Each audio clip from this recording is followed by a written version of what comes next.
My stepmother slapped me so hard my ears rang. Right in the church parking lot. Nobody moved.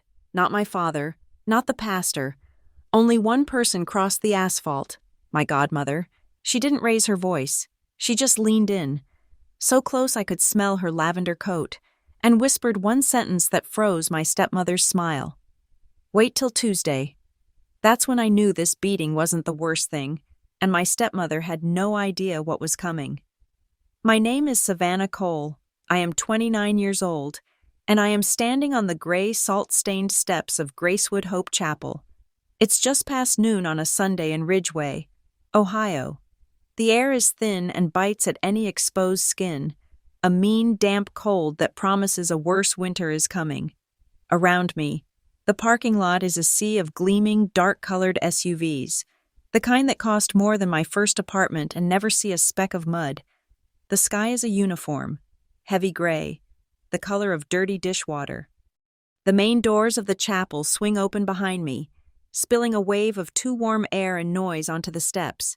The organ is still playing its final triumphant chords, a sound that's supposed to be uplifting but just feels loud. The real sound, though, is the congregation. They pour out like a tide, all bright coats and brighter smiles. "Wonderful message, Reverend." "God bless you. See you Wednesday." Reverend Paul stands at the bottom of the steps, a big man with a booming voice, grabbing shoulders and hugging necks. He calls every man brother and every woman sister, his face shining with a professional piety. The big bronze bell in the tower, the one my grandfather's memorial fund paid for, begins its slow, heavy toll. 1, 2, 3. It's a sound supposed to signal peace, a call to reflection. But all it does is drill into the tight, cold knot just below my ribs. Every single toll feels less like an invitation and more like a warning. I see her before she sees me. Lynette Cole, my stepmother. She is a vision in a cream-colored wool coat that probably cost $1,000. Her blonde hair is perfectly smooth, not a single strand daring to move in the breeze. She is the perfect Christian wife, the engine of this community, the chairwoman of every committee that matters. She's the one everyone admires, the one everyone wants to be. She's laughing with the deacon's wife, her smile wide and bright, her teeth perfect. Then her eyes find me, standing alone by the railing. The smile doesn't drop, it just tightens. It becomes something else, something sharp and cold, a tool. She says a final, charming word to the deacon's wife, touches her arm, and then cuts through the crowd. Her heels, expensive and thin, click decisively on the wet asphalt. She doesn't head for the family's black Suburban. She heads directly for me. She doesn't stop in front of me. She stops at me. Her hand, encased in soft leather, clamps down on my elbow. "We need to talk," she says. Her voice is low, pleasant, the same melodic tone she uses to coordinate the spring bake sale, but her fingers on my arm are like talons, digging through the fabric of my coat, pulling me off the steps. "Lynette, what are you—" "Not here," she hisses.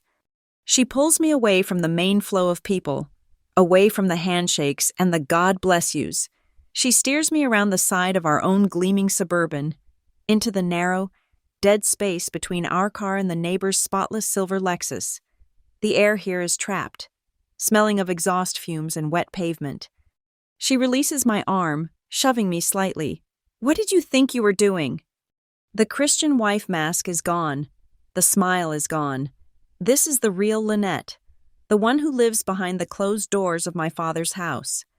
"I don't know what you're talking about," I say, my voice steady, though my heart has begun a sick, heavy pounding. "Oh, don't you—" Her eyes, a bright pale blue, are chips of ice. "The women's group, last night, talking about your struggles, making this family, my family, look like monsters." My stomach clenches. The Bible study. It was a safe space meeting at a member's home. A new woman, someone who just moved to town, had asked what it was like to grow up in a blended, faithful family. And for the first time in my 29 years, I hadn't given the polished, Lynette-approved answer. I hadn't lied. I didn't blemish anyone's reputation, Lynette, I say, and I'm proud of how even my voice sounds. I just said it wasn't always easy. I said I often felt. Felt what? She snaps, taking a step closer. I'm taller than her, but she has a way of making me feel small. Ignored? Unloved? You are smearing our name, Savannah. You are belying our testimony. After everything we have given you, everything I have done for you. I just told the truth, I say, and the words feel foreign and heavy in my mouth. I just said what I lived through. That's when she moves. It's not a slow build. It's not a threat. It's a crack of lightning. Her hand, the one with her heavy, 2-carat diamond wedding ring, swings up and connects with the side of my face. The sound is shocking. A flat, wet, echoing smack. Everything stops. The world dissolves into a high-pitched whine. The ringing in my left ear is immediate, deafening, drowning out the church bell, the traffic, the voices. My cheek explodes in heat, a throbbing, fiery pain that radiates from my jaw to my temple. I stumble backward, my shoulder hitting the cold, unforgiving metal of the car door. For one long, suspended second, there is no sound at all. The laughter from the church steps dies. The handshakes stop. In the sudden, heavy silence, I can hear a bird calling from a bare tree branch somewhere far away. I look up, my eyes watering from the impact. A dozen pairs of eyes are on us. The deacon, Mrs. Habershaw, the head of the choir, a young couple I don't even know. They are frozen, mouths half open, coffee cups halfway to their lips. They all saw. Lynette stands there, her chest heaving, her hand still slightly raised. Her face is pale with rage. The mask is not just gone, it's shattered. I see my father, Daniel Cole, standing near the front bumper of the car. He's frozen, too. He looks from me to Lynette, his face pale, his mouth working silently. He's still holding his leather-bound Bible, clutching it to his chest like a shield. Now he starts, his voice weak, reedy, and desperate. Lynette, honey, let's just calm down. We're in public. Let's not make a scene. A scene. That's all this is to him. Not an assault. Not his wife striking his daughter. A grown woman, in the Lord's parking lot. A breach of etiquette. As if a silent switch was flipped, the congregation unfreezes. But they don't move toward me. They don't ask if I'm all right. They move away. Mrs. Habershaw suddenly finds something fascinating in her purse, her head ducking down. The deacon turns his back, resuming his conversation with a sudden, forced heartiness. The young couple, their faces pink, practically scurry to their car, heads down, avoiding my eyes. They all just saw the pillar of their community, the very picture of Christian womanhood, strike me in the face, and they have all, in one unified, silent accord, decided that it did not happen. Their need for Lynette's perfectly curated world to remain intact is stronger than the truth. It is stronger than the red handprint I can already feel blooming on my skin. My face burns, but not just from the slap. This is shame. The hot, thick, suffocating shame of being publicly humiliated and then, in the same instant, publicly erased. Lynette straightens her coat. She sees them turning away, and the power flows right back into her. She is in control again. Her expression hardens into one of righteous justification. She takes a step toward me, her finger raised. "You will learn," she starts, her voice low and menacing. "That's enough, Lynette." The voice cuts through the parking lot. It's not loud. It doesn't have to be. It has a weight, a density, that stops everyone, even the ones pretending not to look. Look. Adele Monroe. She's separating from the small group of older women she always sits with. The widow's row, as Lynette mockingly calls them. My godmother, my real mother's best friend. The woman who held me at my baptism. The woman Lynette has spent the last 15 years calling overdramatic and a bad influence. She moves slowly, deliberately, She is not dressed in expensive wool. She wears a simple, dark blue coat, her graying hair pulled back in a simple twist. She doesn't look angry. She doesn't look shocked. She looks settled. Her eyes, dark and sharp, are fixed only on Lynette. She doesn't rush to me. She doesn't gasp or check my face. She simply walks up and stands beside me, a solid, unmovable presence between me and my stepmother. She places one hand lightly on my arm, just a simple touch on the sleeve of my coat. Then she looks at Lynette. There's a smile on Adele's face. It's the thinnest thing I've ever seen. It's a razor's edge. It doesn't touch her eyes. Her eyes are cold as the Ohio wind. Lynette bristles, trying to regain her footing, her authority. Adele, this is a private family matter. It stopped being private when your hand connected with her face, Adele says, her voice quiet, conversational. Adele turns her head slightly and leans in toward me. I flinch, just slightly, a reflexive cringe, before I realize it's her. She turns her head so her mouth is right next to my good ear. The one that isn't ringing. I can smell the lavender scent that always clings to her clothes. A faint, clean smell of soap and starch that cuts through the gasoline and Lynette's expensive, cloying perfume. She whispers. The words are so quiet. I barely catch them. They are not for the parking lot. They are not even for me. They are for Lynette, who is close enough to hear, close enough to see the movement of her lips. Wait till Tuesday. That's it, just 3 words. It is not a comfort. It is not an I'm sorry or a hang in there. It's a statement, a promise. I watch Lynette's face. The color drains from it, the righteous anger, the smug confidence, the piety. It all vanishes, replaced by a flicker of something I have never, ever seen her show before. Pure, undiluted fear. She knows exactly what that means, even if I don't. Adele straightens up. She gives my arm a small, firm squeeze, a transfer of strength, and then she steps back. She turns and walks away, her pace just as calm and measured as when she arrived, melting back into the dispersing crowd. The confrontation is over. The spell is broken. My father finally rushes forward, his face red with embarrassment. Not anger. He grabs Lynette's arm, not mine. Come on, he mutters, pulling her. Let's go. In the car. Now. Lynette, for the first time I can remember, looks shaken. She lets him hustle her into the passenger side of the Suburban. She doesn't look back at me. As the door slams, she's already forcing a bright, brittle smile, waving at someone across the lot. A perfect pantomime of normalcy, as if her hand isn't still throbbing from the force of the blow.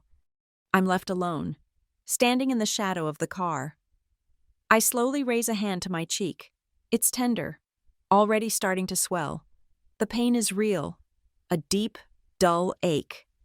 But underneath it, there's a new sensation, a sharp, electric hum that has nothing to do with the ringing in my ear. Curiosity. I lean against the cold steel of the Lexus, the metal biting through my dress clothes, and I wait for the world to come back into focus, leaving only those 3 words hanging in the cold air. Wait till Tuesday. The slap in the parking lot wasn't the first time Lynette made me feel invisible. It was just the first time she used her hand instead of her words. The strategy of my erasure began much earlier, and it was a masterpiece of subtlety and public grace. It started the year I turned 10. My mother, Laura, died in the spring, a sickness that moved so fast it stole our breath before it stole hers. My world, which had been small and warm and smelled like baking bread and the lavender she grew by the door, just stopped. For 6 months, it was just me and my father, Daniel, rattling around our little house, 2 ghosts haunting rooms that were suddenly too big. Then my father found God again, or rather, he found Lynette, who was the gatekeeper to God at Gracewood Hope Chapel. Lynette was a church angel, a widow, with a daughter of her own. She was the head of the women's ministry, the coordinator of the bake sales, the one with the perfect blonde hair and the voice that was always soft, always understanding. My father, broken and lonely. Didn't stand a chance. They were married 8 months after my mother was buried. We moved out of our small, cluttered bungalow on Maple Street. We left the house with the worn-in sofa and the pencil marks on the doorframe measuring my height. We moved into Lynette's house in the new, sterile suburb of Oak Creek. It was a model home, a catalog kitchen, as my mother would have called it. Everything was white or beige. The carpets were so pale, I was afraid to walk on them. There were no cluttered bookshelves. Instead, there were tasteful, professionally framed Bible verses on every wall. As for me and my house, we will serve the Lord. Be still and know. But the house wasn't still. It was suffocatingly proper, and it was cold. With Lynette came Tessa, her daughter, 3 years younger than me, and from the first day, the lines were drawn. Tessa was her little angel, her sweet girl. Lynette would coo over her, brushing her fine blonde hair. "Doesn't she look precious?" Lynette would beam at my father, dressing Tessa in a brand-new, frilly pink dress for Sunday service. I was the leftover, the shadow. I was not precious, I was strong. "Savannah is such a strong girl," Lynette would tell my father, her voice full of false admiration. "She's my little stoic. She doesn't need all that fussing and coddling like Tessa. Do you, honey?" It was never a question. It was a statement of fact, a role I was assigned. Tessa was the one to be cherished. I was the one to endure. My instructions were not, "You are loved." My instructions were, "Savannah, don't be a burden. Your father has been through so much." The church was her stage, and we were her props. Lynette's piety was a performance, and she was a star. The entire congregation at Gracewood saw her as a saint, the woman who had saved a grieving widower and taken in his difficult daughter, and she made sure they saw it. When the children's choir held its spring showcase, Tessa was given the solo. She stood in the center spotlight, a tiny figure in white, singing "Jesus Loves Me" in a thin, wavering voice. In the front pew, Lynette dabbed at her eyes with a lace handkerchief, a perfect portrait of a proud, moved mother. The next week's church bulletin featured a large photo on the front page. Our little angel, Tessa, praising his name. I was on that stage, too. I was in the back row, behind 2 tall boys, playing the auxiliary keyboard. My hands were hidden. My face was in shadow. My name was not in the bulletin. When people came up to Lynette afterward, gushing about the performance, she would smile and say, "Oh, Tessa just has a gift for the spotlight. Savannah is more of a behind-the-scenes girl, so helpful, so content to serve quietly, just like her." Dinner at the perfectly polished dining room table was the same script every night. We would say grace, a long, wandering prayer from Lynette, thanking God for our blessings, our home, our food, and our perfect family. Then, the spotlight would click on, and Lynette would aim it. "Tessa, sweet girl, tell your stepfather about your art project. Did Mrs. Gable say it was the best in the class?" "Tessa, did that nice boy from the youth group, the pastor's son, did he talk to you after the meeting?" Tessa would giggle and talk about her day, her friends, her future. My father would listen, smiling, engaged. Then, the spotlight would swing to me. The quality of the light changed. It was no longer warm and loving. It was an interrogation lamp. "Savannah, did you finish all your homework and your chores?" "Yes, ma'am." "And did you remember to pray for your father today? He worked so hard for this family." "Yes, ma'am." Even when my report card came back with straight A's, the praise was a trap. "Well, that's wonderful, dear," she'd say, barely glancing at it before placing it under a stack of mail. But we must remember that worldly achievements are dust in the wind compared to the state of our soul. True intelligence is knowing the word. Are you being rebellious in your heart, Savannah? Are you truly humble? My achievements were not celebrated. They were treated as potential symptoms of pride, a spiritual flaw that she, as my vigilant shepherd, needed to correct.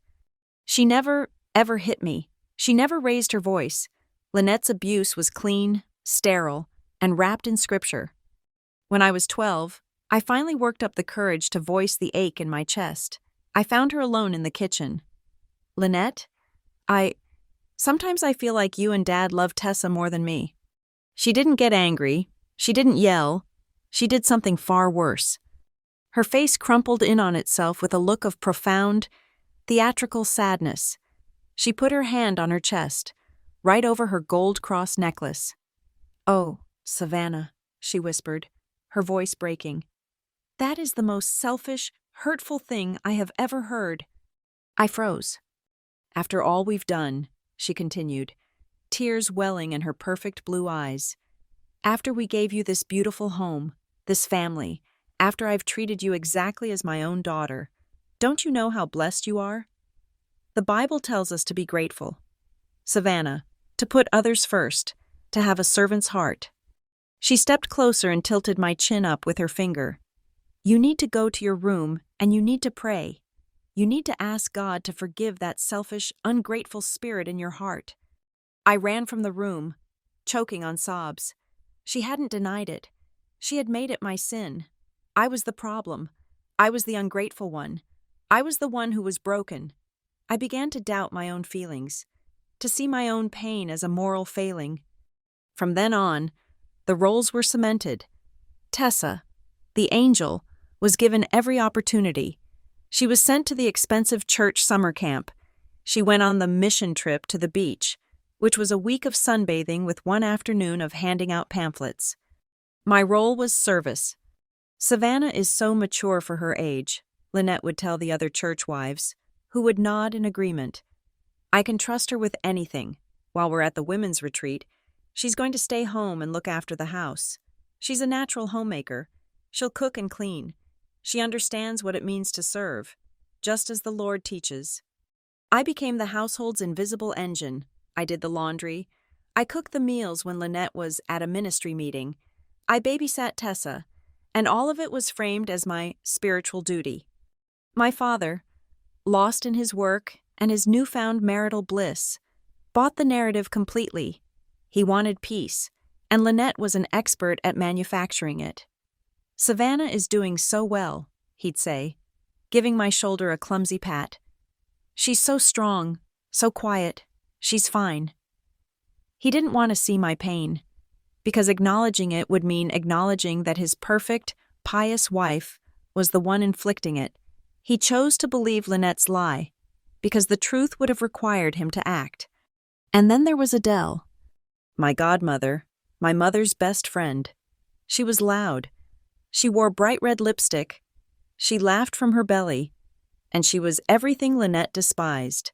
Lynette called her worldly and a bad influence, and tried to limit her visits, but Adele was persistent. About once every couple of months, her old beat-up sedan would appear at my school right at the final bell. "Come on, kid," she'd shout, leaning over to open the passenger door. "We're busting this joint."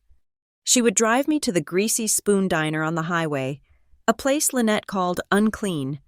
We'd slide into a cracked vinyl booth, and Adele would order 2 cheeseburgers, fries, and 2 large chocolate milkshakes. She wouldn't ask if I was being good or praying enough. She'd look me right in the eye and ask, "So, how are you, really?" And I would tell her. I'd talk about the keyboard, about the dinner table, about the loneliness. Adele wouldn't preach. She'd just listen, nodding, her expression growing harder. "I see," she'd say. "I see you, Savannah." For that 1 hour, fed on burgers and seen by my godmother, I felt real. Of course, Lynette always knew.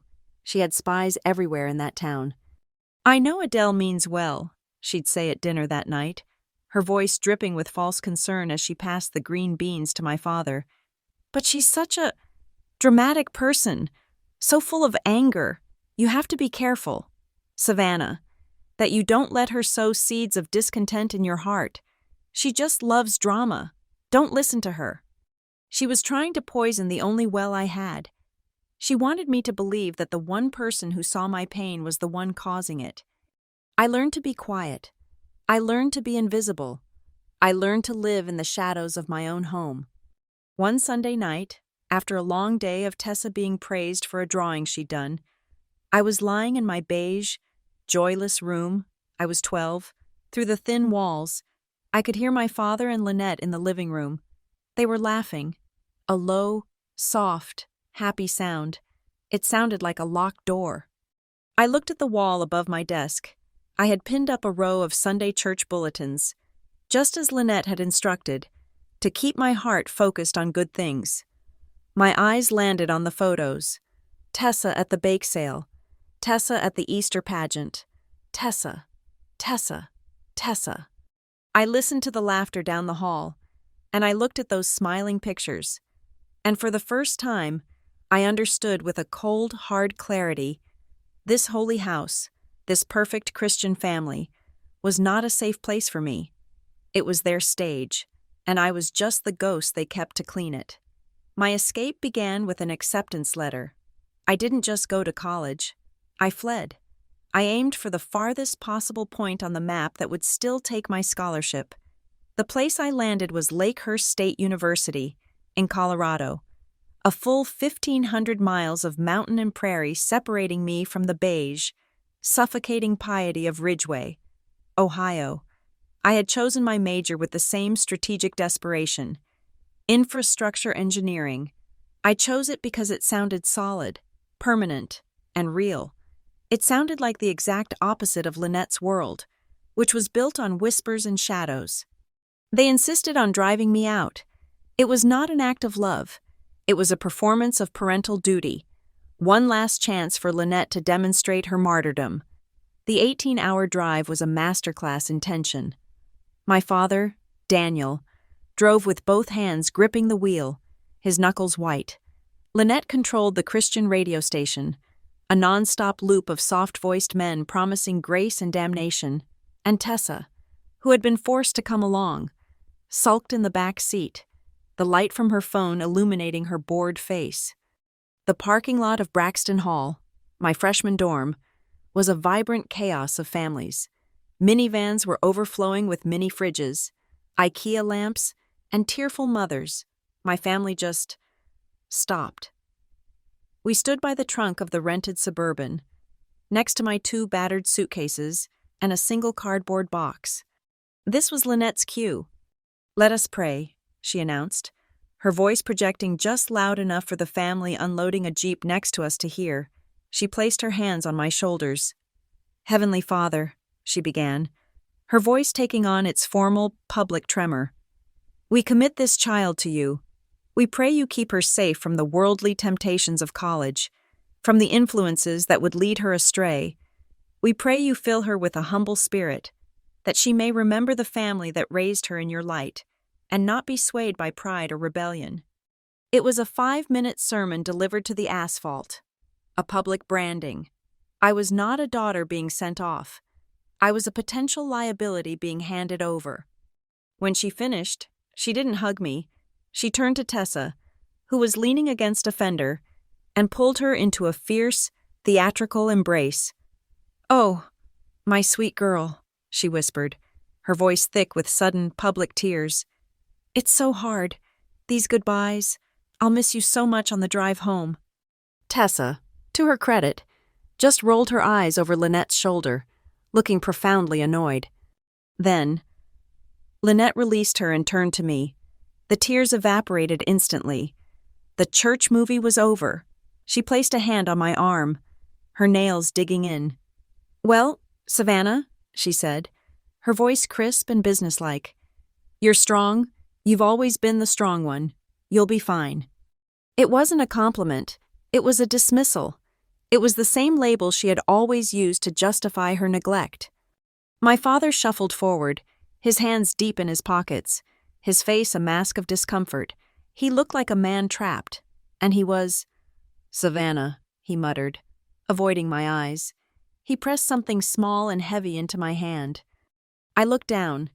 It was my mother's old Bible, the one with the buttery soft, worn leather cover, the edges of the pages feathered from use, her neat cursive writing filling the margins. I wanted you to have this," he said, his voice barely audible. "From Laura. You be good, okay? Call us sometime." His eyes met mine for just a second, and in them, I saw the ghost of the man he was before her, a man I barely remembered. "Daniel, we're late!" Lynette's voice cut through the moment.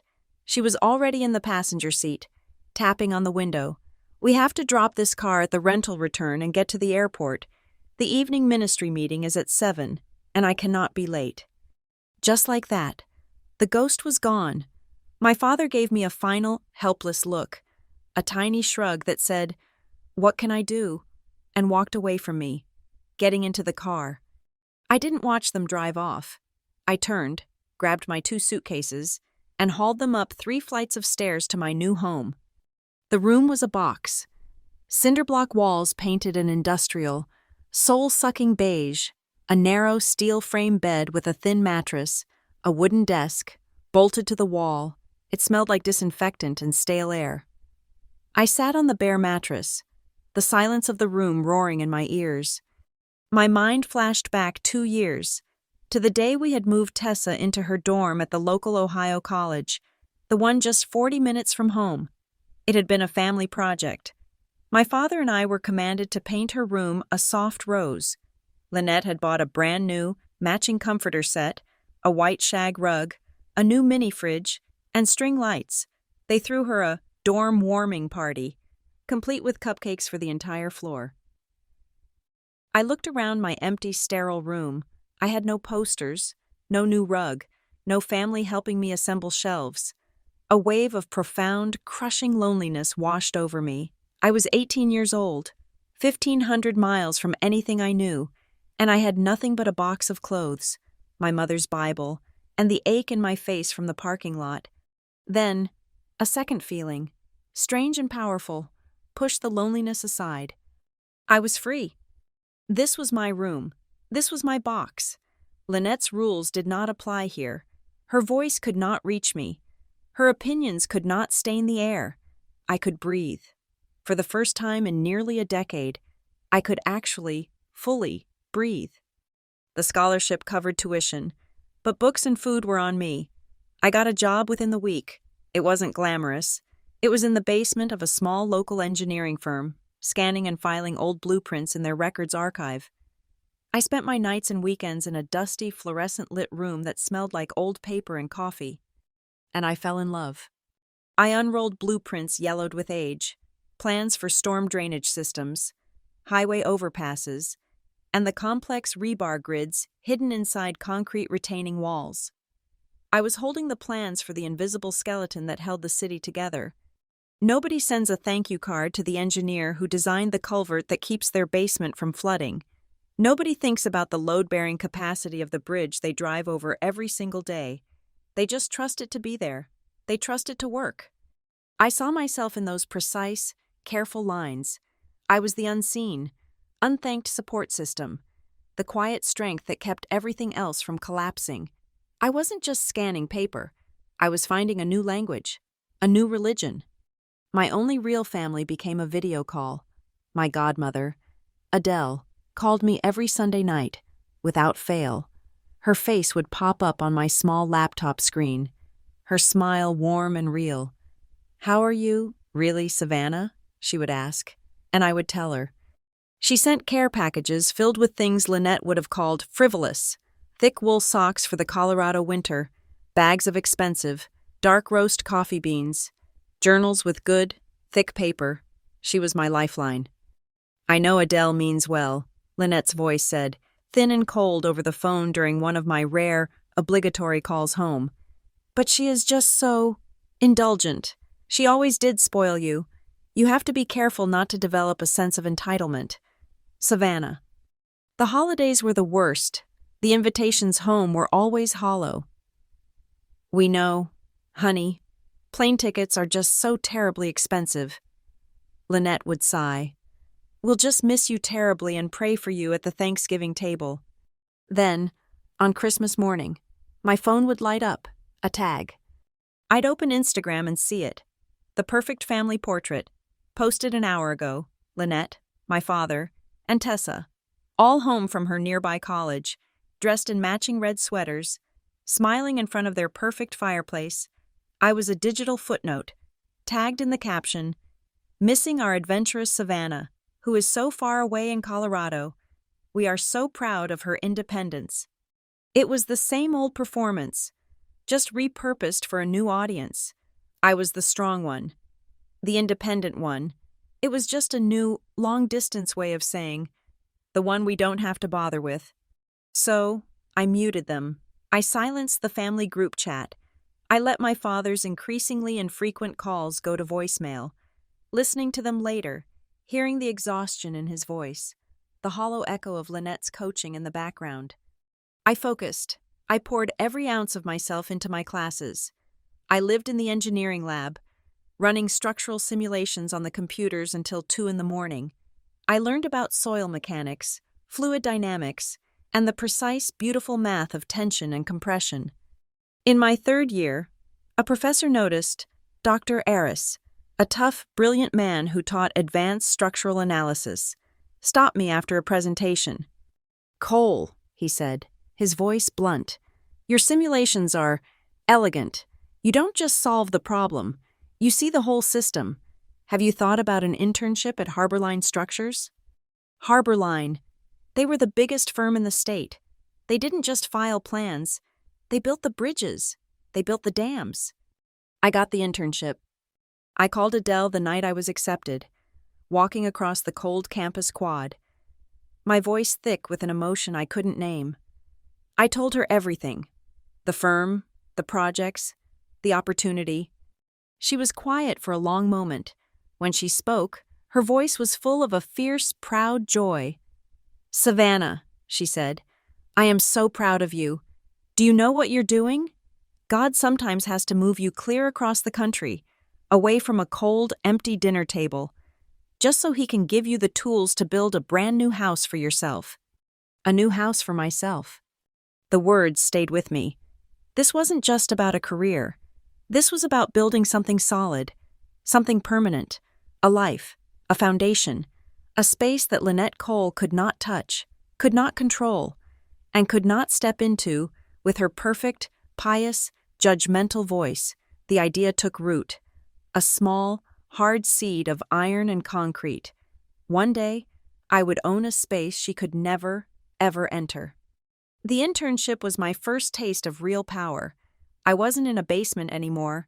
I was on site, wearing a hard hat and steel-toed boots. I remember standing on a job site my first week, a massive highway overpass project. It was July, the air hot and thick with dust. I watched as a giant crane, a magnificent, powerful machine, lifted a 50-foot steel I-beam high into the air. The sun glinted off the raw metal.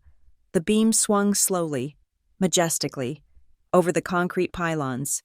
The crew below guided it, shouting commands, and it settled into place with a solid, definitive, reverberating thud. I stood there, my heart pounding in my chest, the smell of hot metal and diesel in the air. This was real. This was tangible. It wasn't whispers. It wasn't emotion. It was steel and concrete, locked together to hold the world up. I realized then what I was doing. I was learning to build things. I was learning to build things that lasted. I was building something bigger, stronger, and infinitely more honest than the family I had left behind. I graduated from Lakehurst with honors, a degree in one hand, and a full-time salaried offer from Harborline Structures in the other. They didn't just want me. They needed me. They had landed a series of major federal grants to update aging infrastructure across the Midwest. My focus on flood wall integrity and rural bridge stress analysis had made me a valuable commodity. They wanted to station me in their main Denver office, but I made a different request. I asked to be assigned to the new regional field office, the one back in Ridgeway, Ohio. It wasn't a sentimental move. It was strategic. I needed to be close to the chessboard. I didn't move back home. That was never, ever going to happen. I used my signing bonus to put a down payment on a small, one-bedroom apartment in a converted brick warehouse downtown, a full 5 miles from the Gracewood Hope Chapel and the entire sterile suburban world Lynette ruled. It was a space with exposed brick, high ceilings, and a big, ugly, load-bearing steel beam right in the middle of the living room. I loved it. I bought a used car with cash. I paid my own utilities. For the first time, my name was on a lease. My name was on a title, and the only key to the door was in my pocket. My return was a quiet, confusing event for Lynette. She couldn't understand my job, so she dismissed it. Savannah is, well, she's back. I heard her telling one of the church elders after a service I'd been guilted into attending. She does something with computers and concrete. It's all terribly technical. I'm just so glad she's not wandering so far from the Lord's light anymore. To her and Tessa, my career was a curiosity, a slightly embarrassing, unfeminine eccentricity. Tessa, who was now fully employed by Lynette's social media-driven image, would look at my steel-toed boots by the door with a kind of baffled pity. "So, you just, look at dirt all day?" she asked me once, her thumbs scrolling endlessly through her phone. "That's weird." "I design levees, Tessa. They keep towns from washing away." "Oh, okay," she shrugged, then turned her phone to show me a picture of her new $1,000 handbag. "Look, isn't this color blessed?" Their dismissal was my armor. The more they saw my work as confusing tech stuff, the less they paid attention, and I was doing more than looking at dirt. 2 years into my job, a once-in-100-years storm system parked itself over eastern Illinois, a small town, one I had spent 6 months redesigning the flood defenses for, was hit with 12 inches of rain in 24 hours. The river crested at a record height, a full 2 feet higher than the old models. But the levees held. My levees, the new spillway I had designed, the one the town council had fought me on, diverted the surge, and the water flowed harmlessly into the designated floodplain. The town was saved, basements stayed dry, the nursing home did not have to evacuate. The local Illinois paper ran a story. The Chicago Tribune picked it up, my name. Savannah Cole, lead engineer for Harbor Line, was in the 3rd paragraph. They even ran a small, grainy photo of me in my hard hat, pointing at a blueprint. I was proud. I screenshotted the article and sent it to my father. The response I got back, an hour later, was from Lynette, using his phone. "Daniel is so proud you are being humble. Savannah, we must always remember to give God the glory for our small successes. We wouldn't want to become boastful." She never shared the article with the church. She never mentioned it at a women's meeting. When someone else brought it up, she smiled her patient, pious smile and said, "Yes, we're so glad Savannah is learning the value of quiet service. It's so important to remain humble, isn't it?" She was trying to put me back in the dark, in the auxiliary keyboard spot, but it didn't work. Harbor Line was not interested in my humility. They were interested in my results. At the end-of-year review, they were ecstatic. Not only had the project been a success, but the positive press was a huge win. As a bonus, they awarded me a significant block of company stock. I was 26 years old, holding a check with more zeros than I had ever seen. I didn't buy a new car. I didn't buy a designer bag. I took the check, and I drove to Adele's house. Adele, it turned out, was a quietly brilliant, small-time investor. While Lynette was building her social capital, Adele had been building actual capital. She had a small, meticulously managed portfolio of rental properties and index funds. We sat at her cluttered kitchen table, the same one where we'd eaten burgers years ago. I showed her the check. She just whistled, long and low. "Well, kid," she said, pouring me a cup of strong black coffee, "you've got a war chest. The question is, what are you going to do with it?" "I want to build something," I said. "Something that lasts. Something she can't touch." For the next 2 hours, she gave me the education I never got in college. She taught me about liability, about assets, about the difference between good debt and bad debt. She explained how to build a wall of paper around my money, a wall just as strong as the concrete ones I built.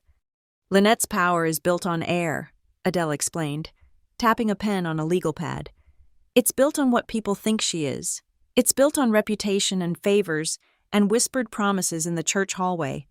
That kind of power is dangerous, but it's brittle, real power. Savannah is the kind that's legally binding. It's a signature on a deed. It's a line item in a budget. It's an LLC. That weekend, with her help, I formed one. Call Line Holdings, LLC. Coal. For me, line. For the blueprints I drew. It was my fortress. Under her guidance, I didn't buy property directly.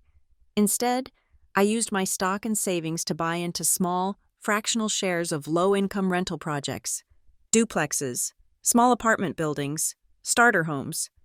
Don't ever let another person, man, woman, or pious stepmother, be the one to decide if you have a roof over your head, Adele said, her voice grim. You buy the roofs, you be the house. While Tessa's Instagram feed filled with sponsored trips to blessed beach resorts and selfies with designer shopping bags, and while Lynette posted long sanctimonious captions about how the Lord has provided for my sweet girl, I was quietly buying up tiny pieces of Ridgeway and the surrounding counties. My asset portfolio grew. Silent and invisible. I was the strong, independent daughter.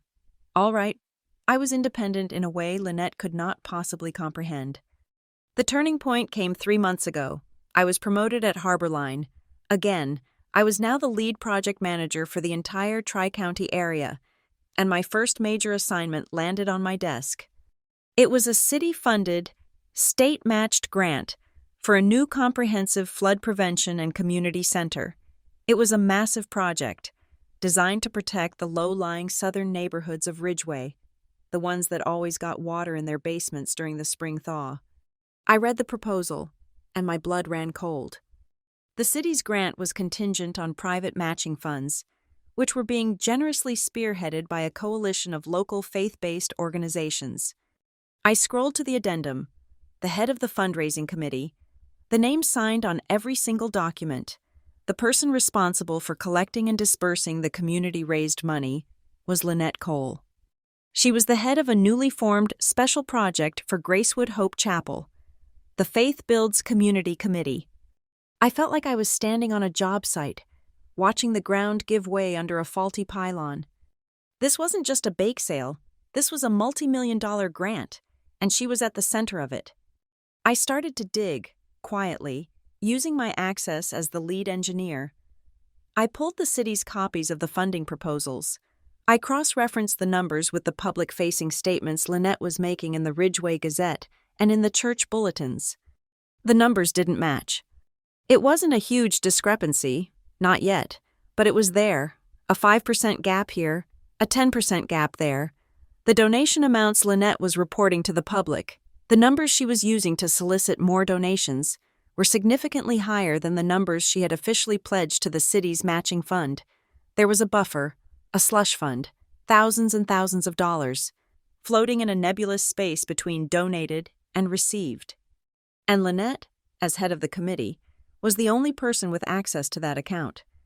I remembered all the years of ministry expenses, the special undisclosed needs of the church, Tessa's blessed new car, Lynette's humble but clearly expensive new wardrobe for the state convention. I called Adele. I didn't have to explain. I just read the 2 sets of numbers to her over the phone. There was a long silence. Well, Adele finally said, her voice tight. So, the saint has a separate set of books. What do I do? I asked. I don't have definitive proof. It's just a gap. You do nothing, Adele said, her voice sharp and clear. You sit, you watch, you save, you download every email, you screenshot every bulletin, you back up every public statement.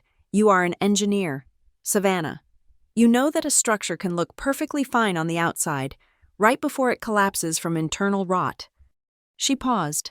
Sometimes, God lets the truth ripen for a very, very long time. You just be ready to harvest it. I hung up the phone, my hand trembling, but not from fear. It was from recognition. I was no longer the little girl in the back of the choir. I was no longer the ghost in the beige room. I was the person who understood the systems. I was the one who could read the blueprints. And I was the only one who could see the 2 different sets of books, the cash flow for the bridges and the cash flow for the church, and understand that they were now connected. I swiveled in my chair in my quiet, downtown apartment. I pulled up my personal banking portal. On one side of the screen, I looked at the healthy, growing balance of Colaline Holdings, LLC, my fortress, my armor. On the other side of the screen, I had the email from the city controller, with Lynette's Faith Builds proposal attached. A very large, very complex secret was beginning to take shape, and the one person at the center of it, the woman who still saw me as a confusing behind-the-scenes girl, had absolutely no idea. The call came on a Wednesday morning, while I was in the middle of a load calculation review for a new municipal bridge. My father, stroke. The two words felt angular and wrong, like they couldn't possibly fit together. Daniel Cole wasn't a man who got sick. He was a man who worked, who provided, who let Lynette handle the rest. By the time I reached Ridgeway General, the performance was already in full swing. I found his room in the cardiac wing. Lynette was there. Of course, she wasn't standing. She was presiding. She had transformed into the perfect image of the devoted, suffering wife. Her eyes were puffy, but her makeup was immaculate. She sat in the stiff bedside chair, holding my father's limp hand in both of hers. Her head bowed in what appeared to be silent, constant prayer. A nurse was quietly checking an IV drip, treating Lynette with a hushed reverence. "He's stable," the nurse whispered to me, seeing me in the doorway. "Your mother has been a rock." My mother. I nodded, the lie sticking in my throat. Lynette looked up, her face a mask of beautiful, tragic exhaustion. "Oh, Savannah, you're here." She rose, not to hug me, but to block me, to intercept me before I could get too close to the bed. "The doctor says he needs absolute, total quiet," she whispered, her voice a fragile, controlled tremor. "No agitation, no stress. His blood pressure is, well, it's a miracle he's with us." She placed a hand on my arm, a gesture that looked to the nurse like maternal comfort, but felt to me like a steel bar. "I think it's best if you just look from the door, dear. We can't risk overstimulation. We just can't." She was using his illness as a shield, a new wall, and it was the most effective one she had ever built. The neurologist I tracked down in the hall was more clinical. It was a mild ischemic event. He's lucky. Speech and motor skills seem mostly intact. But he's confused. The main thing, and I cannot stress this enough, is rest. No stress. His blood pressure is the real enemy right now. Absolutely no difficult or emotional conversations. Lynette, who had materialized at my elbow, placed a hand on the doctor's arm. "Doctor, I will personally ensure it. I will be his gatekeeper." And she was, for 3 days. She never left the hospital. She controlled the flow of information. She filtered the calls, and she used the doctor's orders, no stress, as a divine mandate. That night, my phone buzzed. It was Adele. Her voice was stripped of its usual warmth. "Savannah, I'm not going to offer prayers. I'm going to offer intelligence. While he is still himself, you need to ask him about the lake property." "What lake property?"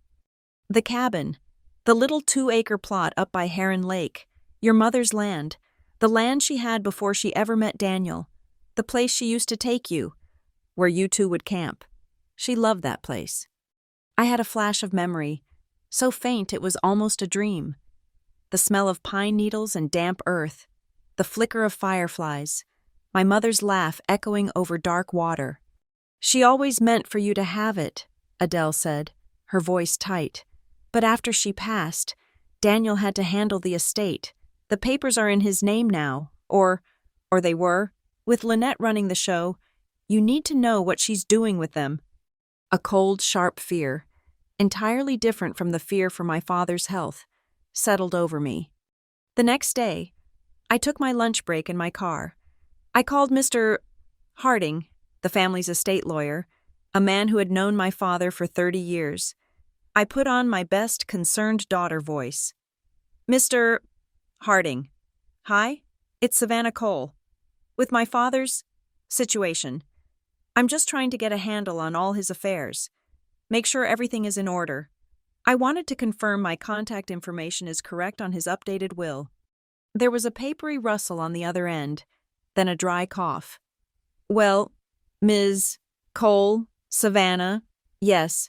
Hello. I am so sorry to hear about your father. Such a good man. He hesitated. Regarding the will. Yes, we did do a revision. Oh, must have been about 6 months ago. And I pushed, my heart hammering. Well, he said, his voice steeped in professional discomfort. Your stepmother, Lynette, she handled the revisions. She assured me that you were, fully aware. Aware of what, Mr. Harding? That, given your financial independence and your separate life in Colorado at the time, that you didn't want to be involved, that you had no interest in being an executor or in any of the physical assets. She assured me you were fine on your own. Her words, there it was, the word independent, the same adjective she had used my entire life to deny me affection, to justify her neglect, was now being used to disinherit me. She had taken my strength, the strength I had built specifically to survive her, and turned it into a legal tool to erase me. I drove to the hospital. I was shaking, not with sadness, but with a cold, clear rage. Lynette wasn't at the door. I found her in the waiting room, holding court with the pastor and 2 of the church elders, who were all nodding with deep sympathy as she spoke about her terrible burden and unshakable faith. I didn't slow down. I walked straight past them, pushed open the door to my father's room, and shut it behind me. He was alone, just for a moment. The machines beeped a steady rhythm. His eyes were closed, his face slack and gray. "Dad?" I whispered, moving to the bed. His eyes fluttered open. He tried to smile. Savvy. It came out as a breathy rasp. "I'm here, Dad." I grabbed his hand. It felt like a bundle of cool, dry sticks. "Dad, I'm sorry to... I have to ask you. The will, Mr. Harding..." A flicker of panic in his eyes. "No. Stress, savvy, doctor said, no stress." "I know," I said, my voice breaking. "I know. But Dad, Lynette, she's changing things. She's taking you. She's taking Mom's things away." He squeezed my hand, a tiny, bird-like pressure. The panic in his eyes was replaced by a familiar, weary sadness. I told her," he whispered, his breath catching. "I told her, don't want you shorted, not my girl." Tears pricked my eyes. He remembered. "But she's handling it. Savvy. All the paperwork. So much paper." He looked away, his eyes closing, the effort of the words exhausting him. She's handling it. It's just paper." The door opened so fast it hit the wall. Lynette stood there, her face white with fury. The mask of the suffering wife was gone. This was the Lynette from the parking lot. "What are you doing?" she hissed, her voice low and venomous. "I told you. He needs rest. You are agitating him. Look at him. Get out. Savannah, get out, now." She bustled forward, pushing me physically away from the bed, her hands fussing with his blanket, straightening his pillow, re-establishing her control. "It's all right, Daniel. Darling," she cooed. "She's going. I'm here. I'm handling everything." I walked out of that room. I didn't run. I walked. My legs felt steady. He had told her. He didn't want me shorted, and she was doing it anyway. She was defying his wishes, using his illness as a smokescreen to steal the last piece of my mother. It wasn't just paper. It was the last square inch of earth that my mother had loved. It was the only memory I had of her that wasn't filtered through Lynette's beige-colored world. I called Adele from the concrete stairwell, the cold air stinging my face. I told her what he'd said. "He told her not to. Adele, And she's doing it anyway. Of course she is, Adele said. Her voice was grim. Laura always knew. Your mother. She wasn't a fool. Savannah. She was a gentle soul. But she wasn't a fool. The last time I saw her, she was sick. Really sick. She made me promise her something. She said, Adele, if anything happens to me, you make sure of one thing. You make sure Savannah always has a place that belongs to her, a place he can't give away. That night, I went back to my apartment, and I dug. I used my engineering skills. I was a systems analyst. I looked at the church committee funds again, the ones I'd been tracking, and I saw it. The transfer. 2 weeks ago, just after my father's hospitalization, a large sum, $10,000, had been moved from the Faith Builds Community Fund into a separate, private account, an account I recognized. It was the joint checking account in Daniel and Lynette Cole's name.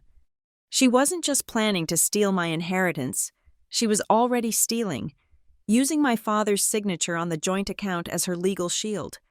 The next day, I went back to the hospital. I didn't go to his room. I went to the cafeteria.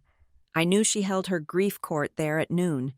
I found her, just as I expected, in a corner booth, holding hands with Tessa, who was dabbing at her own eyes.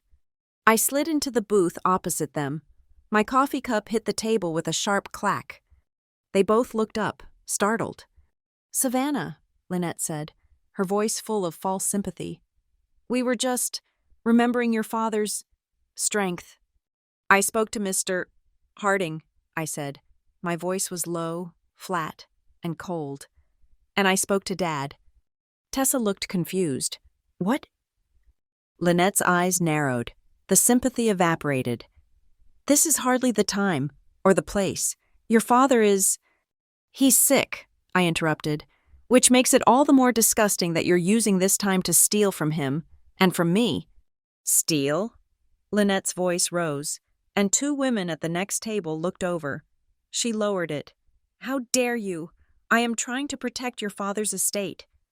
I'm talking about the lake property, Lynette, my mother's property. Oh, that?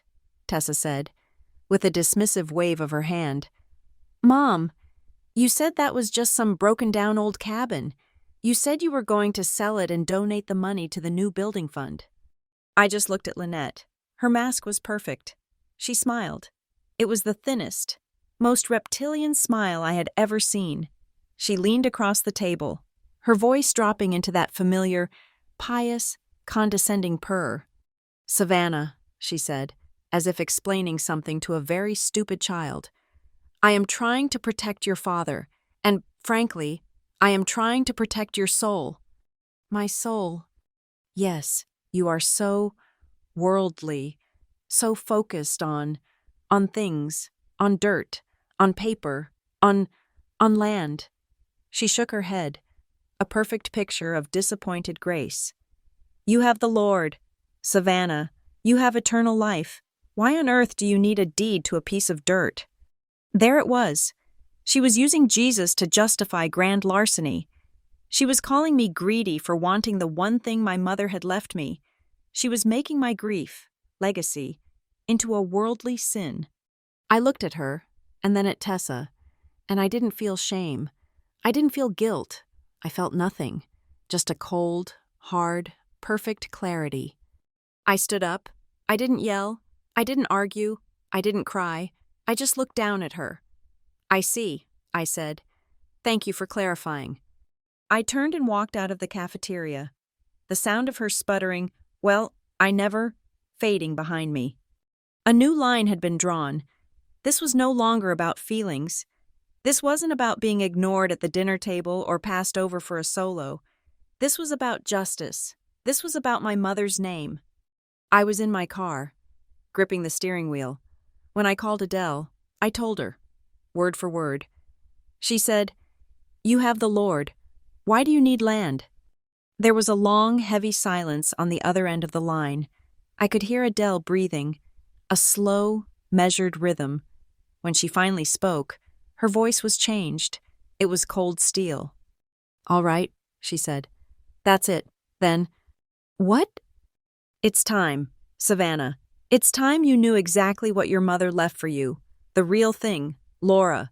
She was smarter than all of us. Adele, what are you talking about? We have an appointment, Adele said, her voice flat and final. This Tuesday, 10 o'clock in the morning. I hung up. A minute later, my phone buzzed, a text from Adele. It was an address, a law office I had never heard of, in a small, old brick building on the other side of town, far from Harding's polished corporate firm. Below the address were only 3 words. See you Tuesday.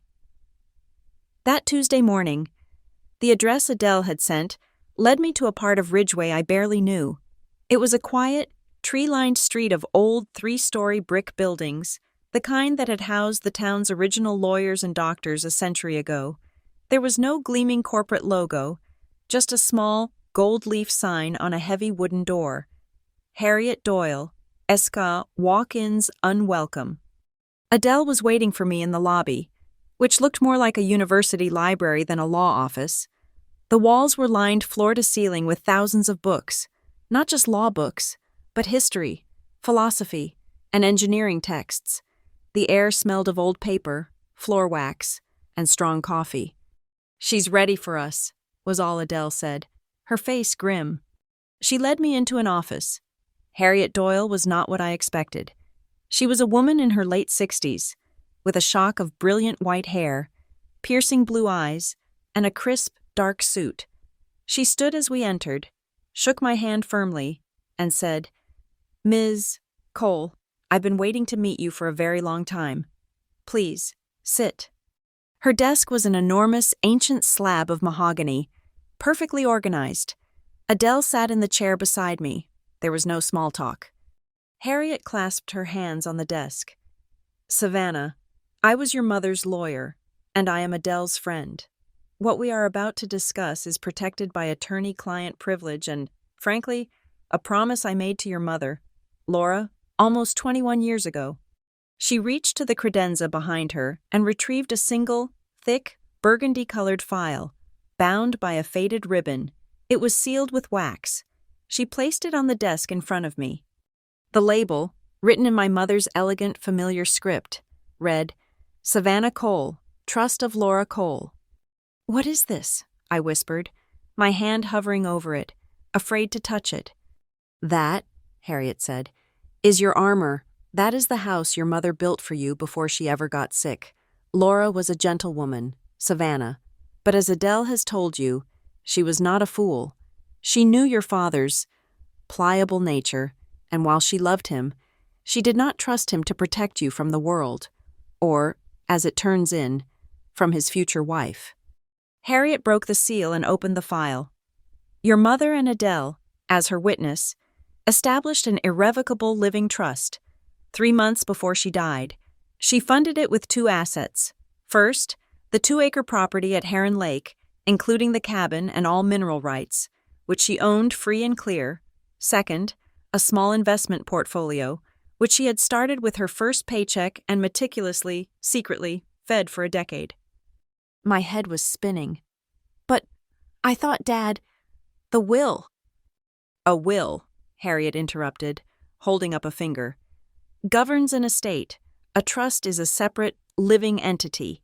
The lake property never went into your father's estate. It never belonged to Daniel. He was granted, and I quote, temporary custodial oversight, meaning he was allowed to pay the taxes and keep it from falling down, until you came of age. The ownership was never his to give away. It was never his to put in a will. It was, and always has been, yours. All the paperwork Lynette was handling was utterly meaningless. She was trying to steal something she didn't even have the right to touch." "The trust," Adele picked up, her voice quiet, "had 2 conditions for you to take full control.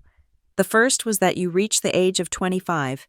The second was that you demonstrate, and I quote, a stable, independent income, free from the financial influence of your guardian or his spouse. Savannah, when you got that full-time job at Harborline, you fulfilled the final condition." I just stared at them, all these years. "But if it was mine, why didn't you just give it to me?" Because of the second condition, Harriet said, her voice dropping. This is the brilliant part. This is the part Laura and I wrote together. The trust names a protector, a third-party individual with the absolute power to enforce the terms of the trust. Should the guardian fail in his or her duties, the named trust protector is Adele Monroe. I turned to look at my godmother. She was not smiling. Laura looked at me. In that hospital bed, Adele said, her voice thick. And she said, "He's a good man, but he's a weak one, and weakness is a door that evil likes to walk through. I'm afraid of who he'll let in that door after I'm gone." So she gave me a key. Harriet turned a page in the file. The protector clause. Should the trust protector, in her sole discretion, find documented evidence that the beneficiary, Savannah Cole, is being subjected to financial, spiritual, or emotional abuse by her guardian or his subsequent spouse. She looked up at me over her glasses. The protector has the right to immediately void all other conditions, seize control of the trust from the temporary guardian, and transfer it, in its entirety, to the beneficiary, effective immediately. All these years, Savannah, Adele said, I've been gathering, I've been documenting. She nodded to Harriet. Harriet turned a page. Exhibit A, a printed email from Lynette Cole to a church elder, dated 6 years ago, describing you as worldly and spiritually troubled for wanting to attend an out-of-state college instead of the local Bible college. She turned another page. Exhibit B, a handwritten note from a choir member, given to Adele, quoting Lynette as saying, "Savannah is not a girl who needs praise. She needs prayer. She has a rebellious heart."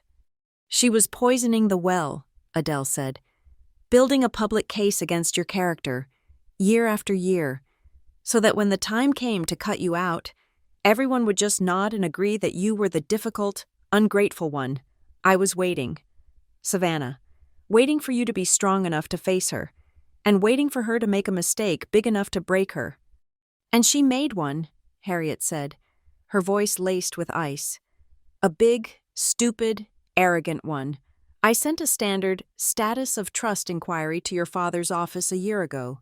It's my legal duty. As the trust's counsel, I addressed it to Daniel Cole. I received a reply, but not from Daniel. She placed a single printed email in the center of the desk. My eyes scanned it. It was from Lynette's personal email account. Ms. Doyle, Daniel is dreadfully busy with his work, and I handle all these minor family and estate matters. He and I have discussed the lake property, and it's nothing but a rundown liability. We have decided to sell it and donate the proceeds to the Gracewood Building Fund. Savannah is fully grown and independent and has expressed to us many times that she has no interest in that old, sentimental clutter. You can consider this matter closed and remove it from your files. Blessings, Lynette Cole. This, Harriet said, tapping the paper, is fraud. It is misrepresentation. It is postal and wire fraud. It is forgery by impersonation. She tried to fraudulently dissolve a legal trust she didn't even know the terms of. She had no idea she wasn't just lying. She was committing a felony. My breath caught in my chest. And it gets worse, Harriet said. She clicked a mouse on her desk. A speaker in the corner of the room hissed to life. And I heard Lynette's voice. And we just have to keep Savannah in our prayers. She has a good heart, I suppose, but it's so focused on worldly things, on money, on her career. I told Daniel, I just don't feel comfortable with her having any oversight on the Faith Builds Committee funds. She's not a giving spirit. What is that? I whispered. The official, archived recording of the Gracewood Chapel Administrative Board meeting from 2 months ago, Adele said. Lynette has them recorded for transparency. She forgot, or she didn't care, that she was creating a permanent record of her spiritual and emotional abuse, a perfect documented pattern of alienating you from your community and your inheritance. Harriet clicked the mouse. The audio stopped. She built a case against your character. Savannah, Adele said, leaning forward. She was laying the groundwork to steal your mother's legacy, and all that, All that was before last Sunday. Harriet's eyes met mine, and then she got sloppy. After years of careful, quiet abuse, she got angry, and she hit you, in the church parking lot, right under the brand new, high-definition 4-camera security system that the board insisted on installing last month. The room was absolutely silent. The slap was the key. It was the physical, undeniable, publicly recorded evidence that proved the protector clause. Which brings us to the money, Adele said. She slid another, thinner file across the desk. I opened it. My blood ran cold. It was my data, the numbers I had pulled from the city, the donations for the Faith Builds project, and next to it, in a separate column, was Adele's data, pulled from her position on the church's internal finance committee. They matched to the dollar. She's skimming, I said. It's not just a gap. She's stealing. Yes, Adele said. From the city, from the congregation, and from your father. With that $10,000 transfer, she is a thief, and she's about to make her biggest move. What do you mean? Next Tuesday, Adele said, and her eyes were like burning coals. That's Tuesday version 2. There is a full, final quarter board meeting of the Gracewood Hope Chapel. It has one item on the agenda: a final presentation and a full board vote on the Faith Builds Community Center project. Lynette is going to stand up in front of that board and ask for their final approval to move the entire donation fund, a fund she is currently stealing from, into a new account, one that she, and she alone, controls. She's using the project, your project, as a cover to consolidate her power and her money. Harriet leaned forward. So, here is our proposal. We attend that meeting. You, as the lead engineer from Harborline, will be there to present the city's side. Adele will be there as a voting board member. And I, she smiled, a thin, sharp smile, will be attending as legal counsel for Ms. Monroe, here to advise on a delicate internal matter. We will let Lynette give her entire presentation. We will let her quote her scripture. We will let her ask for her money. And then, we will present our findings. We will present the trust, Harriet said, tapping the file. We will present the financial discrepancies, Adele said. We will present the fraudulent email, Harriet continued. And, Adele finished, if Reverend Paul or any of those other men who turned their back on you try to defend her, if they try to call this a private family matter one more time, Harriet has queued up the video of her striking you in the face on church property. I looked at Adele, I looked at her, and I finally understood. Wait till Tuesday. It wasn't a comfort, it was a declaration of war. You're not going to answer her with whispers, Savannah, Adele said, her voice soft but powerful. You're not going to answer her with a slap. We are going to do the one thing Lynette Cole, in her pride and her arrogance, never, ever believed you were smart enough or strong enough to do. We, Harriet Doyle said, are going to put the truth on the table, all of it, in the middle of the room she built her entire kingdom in, and we are going to watch her world burn down with the light of it. Harriet pulled a single sheet of paper from the file and slid it in front of me. It was a simple, one-page document. Activation of trust and assumption of fiduciary control. This just needs your signature, Ms. Cole, Harriet said. It confirms that you are over the age of 25, that you have a stable income, and that you accept the immediate transfer of all assets, titles, and controls from the trust of Laura Cole, effective immediately. Sign this, and the lake house, the portfolio, and all the power it holds, is yours, right now. I looked at the pen she was offering me. I looked at Adele, who nodded, just once. I thought of the little girl in the back of the choir. I thought of the beige, empty dorm room. I thought of my mother's Bible. I thought of Lynette's voice. You have the Lord. Why do you need land? I picked up the pen. I am an engineer. I build things with steel and concrete. But this was a different kind of construction. I signed my name, Savannah Cole, on the line. The ink was black and final. It wasn't a signature. It was a key. Turning in a lock that had been waiting for 20 years, I finally had the key to my own house, Signing that paper felt like a declaration of war. What I hadn't anticipated was that Lynette was already fighting one. I had exactly 6 days between that first Tuesday in Harriet's office and the second, final Tuesday at the church. 6 days, and in that time, Lynette must have sensed the shift in the atmosphere. She couldn't have known about the trust, not yet. But she knew I had met with a lawyer. Ridgeway is a small town, and Adele and I, walking out of Harriet Doyle's historic brick building, might as well have posted a billboard. Lynette's counteroffensive was swift, brilliant, and entirely in character. She didn't use lawyers, she used God. Her first move was a masterpiece of public relations. She flooded her social media, which was the unofficial news service of the Gracewood congregation, with her own suffering. There was a photo of her, looking exhausted but beatific, holding my father's hand in the hospital bed, a photo clearly taken by Tessa. The caption was a novel of pious grief. At the midnight hour, when the world is dark, and the man you love is so sick, that is when you find out what's really inside you. So grateful for the prayers of my church family as I watch over this wonderful man. Daniel, it is a wife's holiest duty and my greatest privilege, praying also for forgiveness for those who would add to this burden. God sees all hearts. A prayer vigil for Daniel was hastily organized at the chapel. It was, of course, a platform for Lynette. She stood at the front, weeping beautifully, as Reverend Paul and the elders laid hands on her, praising her as a Proverbs 31 woman, a model of wifely devotion. By Thursday, the whispers had started.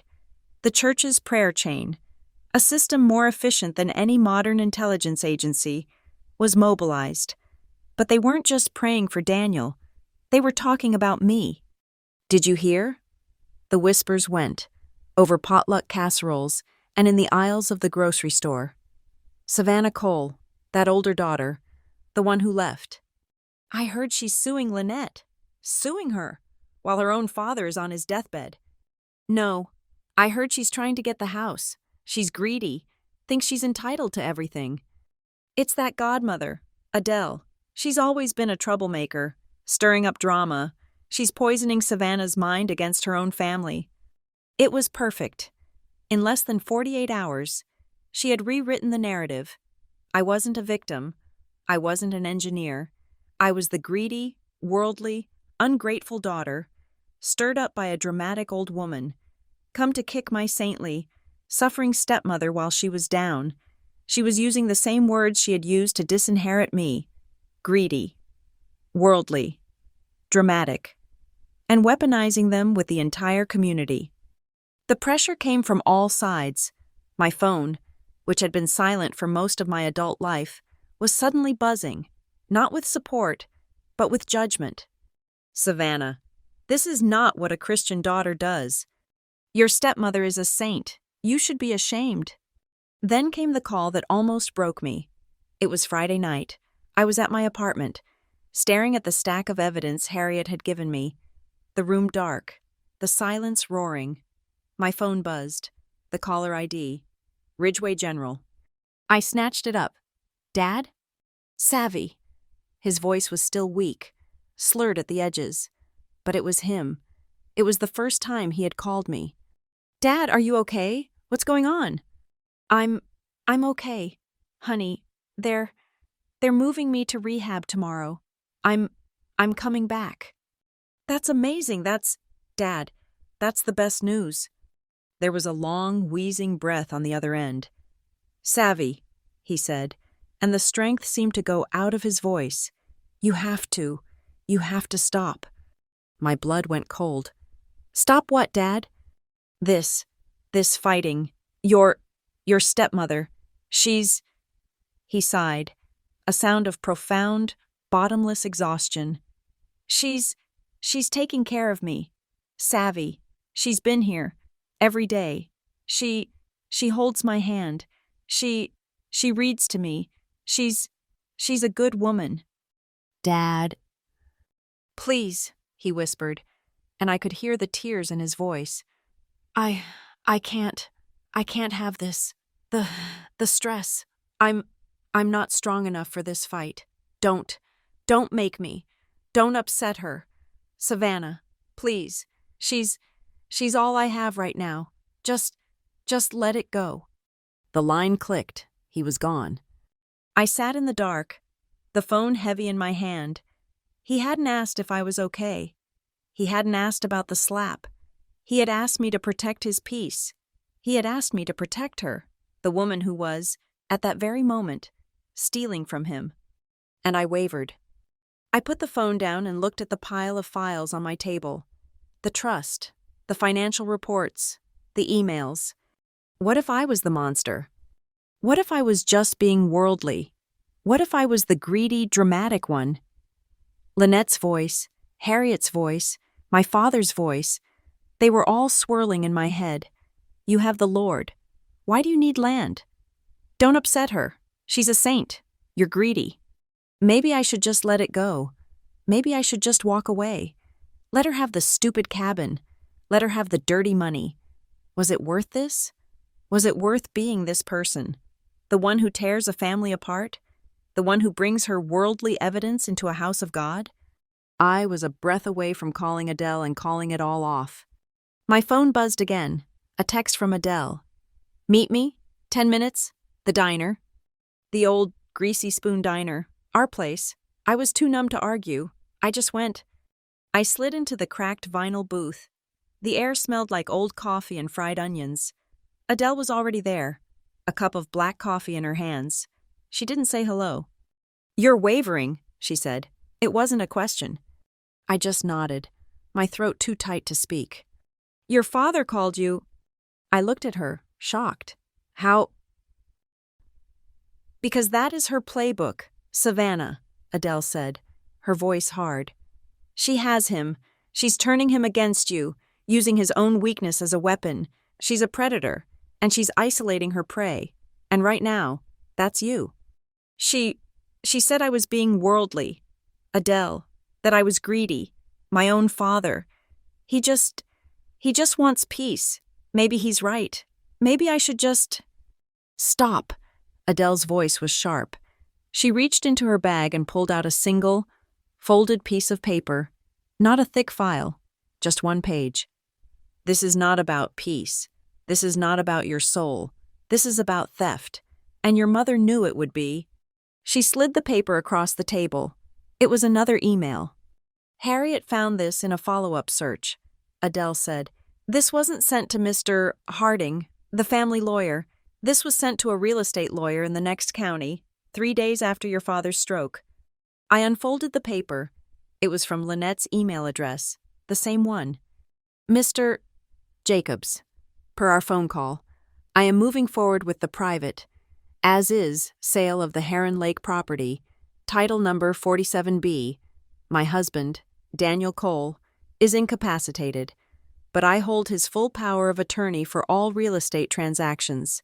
My stepdaughter, Savannah, has already been informed and has agreed to waive all and any interest in the property, verbally and in writing, as she considers it a burden. We need this sale to close by the end of the month. Please be discreet." I read it 3 times. The words, "waived all interest," in writing.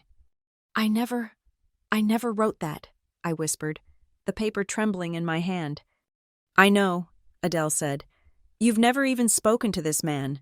This isn't just a lie. Savannah, this is active, calculated, criminal fraud. She is not just neglecting you. She is not just preferring Tessa. She is actively, maliciously, and illegally trying to erase your mother's legacy, and she is forging your name to do it." She leaned in, her eyes pinning me to the back of the booth. "Forgiveness, Savannah, does not mean you hand a thief the keys to your house after they've already broken in. It doesn't mean you let them keep what they stole, especially when what they stole is the last thing your mother tried to give you. Do you understand me?" The fog of doubt. It didn't just lift. It was burned away. This paper wasn't an insult. It was a blueprint of her crime. "What's next?" I said, my voice cold and clear. "Her," Adele said, taking a sip of her coffee. "She's holding a special Women's Share and Prayer meeting tonight At her house. She's not stupid. She knows something is coming. She's shoring up her defenses. She's gathering her army of praying, gossiping women. Just then, my phone buzzed on the table. A text from an unknown number. It was an audio file. I looked at Adele, confused. I don't know who this is. I pressed play. I heard the murmur of a group of women, the clink of teacups, then Lynette's voice, thick with her practiced, sorrowful tone. And it breaks my heart, she was saying. You try to raise a child in the light. You give them everything, a home, a family, God's love, and then they turn their backs. They become hard, worldly, ungrateful. They listen to other voices, angry, bitter voices, and they come back. Not with a heart of thanks, but with lawyers, with accusations. It is a trial. Sisters, it is the sharpest pain a mother can feel, to be betrayed by her own child. I felt sick. She was painting me as the prodigal son, not returning, but attacking. The text buzzed again, from the same number.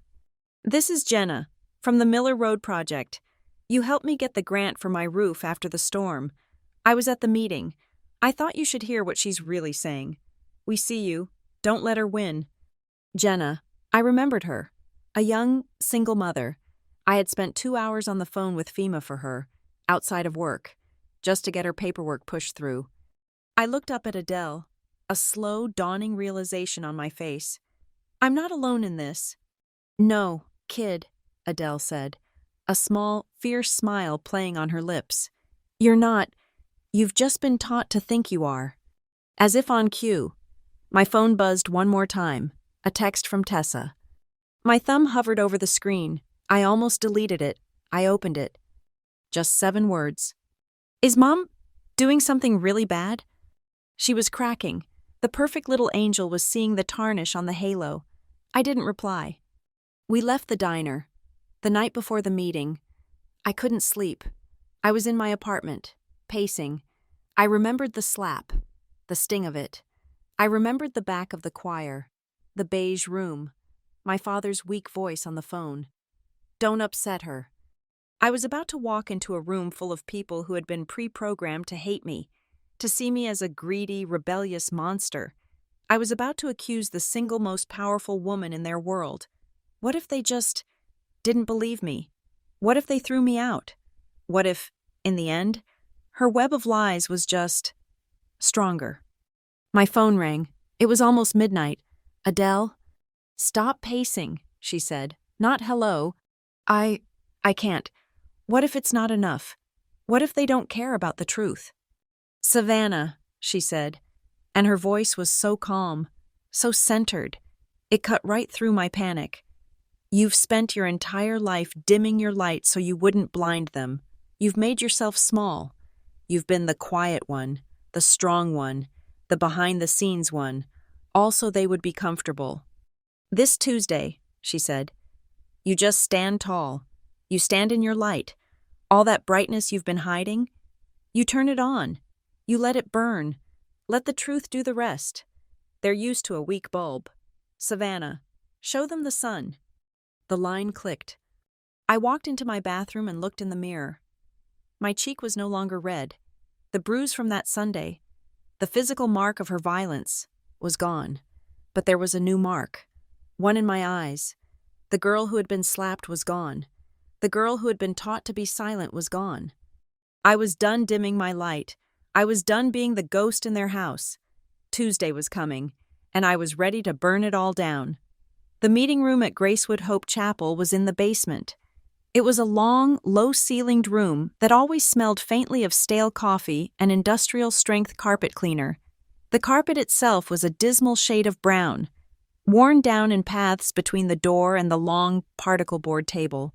The room was lit by a row of humming, fluorescent neon lights that cast a sick, pale white glow over everything, making everyone look tired and slightly ill. This was Lynette's kingdom, but it was also my territory. I had spent half my life in this basement, in the back of Sunday school classes, being invisible. Tonight, I was the lead presenter. I walked in at 7 p.m. on the dot. They were all there, arranged around the table like a somber, off-brand Last Supper. Reverend Paul, large and looking self-important, sat at the head. Flanking him were the 4 elders, all men in their 60s, all men who had known my father for decades. Lynette was seated to the Reverend's right, in the seat of honor. She had a neat stack of glossy, full-color pamphlets in front of her. She was in full devoted wife costume, a simple, elegant dark blue dress, a single strand of pearls. Her face was composed in an expression of humble, weary strength. Adele was at the far end of the table, sitting alone, her back straight. She nodded at me, once, her eyes clear and steady. I took the open seat across from her, which put me directly in Lynette's line of sight. I set down my laptop. Next to me sat a woman I didn't know. "Harriet Doyle," the woman said, extending a hand to me, her voice crisp and businesslike, just loud enough for the table to hear. "I'm here as legal counsel for Ms. Monroe, just to advise on board procedure." Lynette's head snapped up, her eyes narrowed. Just a fraction. A lawyer. That wasn't on her schedule. Reverend Paul cleared his throat, looking annoyed by the intrusion. "A lawyer, Ms. Monroe? Isn't that a bit formal for a quarterly review?" "I believe in being prepared, Reverend," Adele said, her voice smooth as glass. "As our committee is handling a significant amount of public money, I felt it was only prudent to have counsel present, for the church's protection, of course." Lynette's knuckles went white where her hands rested on the table. She couldn't argue with that. "Of course," she said, her voice tight, "for protection." "Well," Reverend Paul boomed, eager to regain control, "let's open with a word of prayer." He prayed for 5 minutes, thanking God for the ministry, for the church, for the selfless sacrifice of their leaders, his eyes meaningfully closed in Lynette's direction. "Amen. Now," he said. "Sister Lynette, the floor is yours. We are all so eager to hear the update on the Faith Builds project." Lynette stood. She smiled, a warm, radiant smile that instantly dispelled the room's bad lighting. She was a performer, and the show was starting. "Thank you, Reverend, brothers." She clicked a remote, and the projector on the table whirred, casting an image on the pull-down screen. It was a photo of a smiling, elderly couple, the ones whose house had flooded last year. "This," Lynette said, her voice full of emotion, "is why we do what we do. This is Frank and Mary. When I first met them, they had lost everything." I sat in silence. I watched her entire performance. It was flawless. She showed slides of happy, diverse families, all supposedly future residents of the community center. She showed photos of the church, of the bake sale, of the children's penny drive. Then she got to the scripture. "The Lord," she said, her voice dropping to a confidential, spiritual hush, "calls us to be givers. He calls us to sacrifice. He calls us to trust in our spiritual leadership, to know that they are good stewards of his gifts. And look what he has done." A new slide appeared. It was a graph, a bright red line shooting toward the sky. "Over $300,000, she said, her voice swelling. "Raised by this congregation in just 6 months. A miracle." The elders murmured their approval. "Praise God," one of them said. "And so," Lynette concluded, "tonight, I am simply asking for the board's final approval, a procedural vote, to move these blessed funds from the temporary holding account into the new, dedicated Faith Builds project account, which I will personally oversee, so that we can break ground next month." She smiled, the picture of humble success, and sat down. The room was warm with her triumph. "Wonderful. Sister Lynette," Reverend Paul said, beaming. "Just wonderful." He then turned to me, his tone shifting. "Now, we have Ms. Savannah Cole here, from Harbor Line. She is the, city-side engineer on this. Savannah, I assume you are just here to rubber stamp the city's approval?" I stood up. I didn't look at Lynette. I looked at the board. I plugged my laptop into the projector cable. Thank you, Reverend. I'm not here for a rubber stamp. I'm here to present the final engineering and funding report, as required by the state, before any funds are officially allocated. My first slide was not a picture of a smiling family. It was a simple black and white spreadsheet. As you can see, I said, my voice as calm and flat as a concrete slab. Harborline and the city have a joint account ready for the project, per the state grant agreement. All matching funds must be transferred and verified before any state money is released.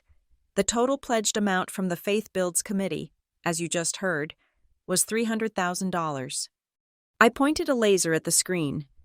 This column is the total pledge, and this column, I clicked, revealing a new, much smaller number, is the amount that has actually been transferred into the city's escrow account as of this morning, $210,000. I let the numbers hang in the air.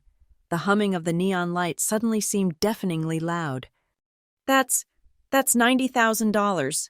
Short, one of the elders muttered, doing the math.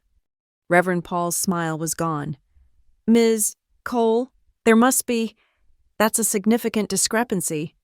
Yes, I said, it is. Well, that's just ridiculous. Lynette's laugh was sharp, brittle. She stood up. Savannah, dear, you must have made a mistake. The money is all there. You're an engineer, not an accountant. You must have pulled the wrong report, right?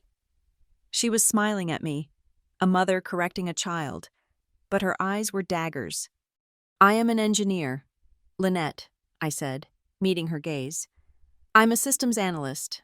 I analyze the flow, and the flow has been interrupted.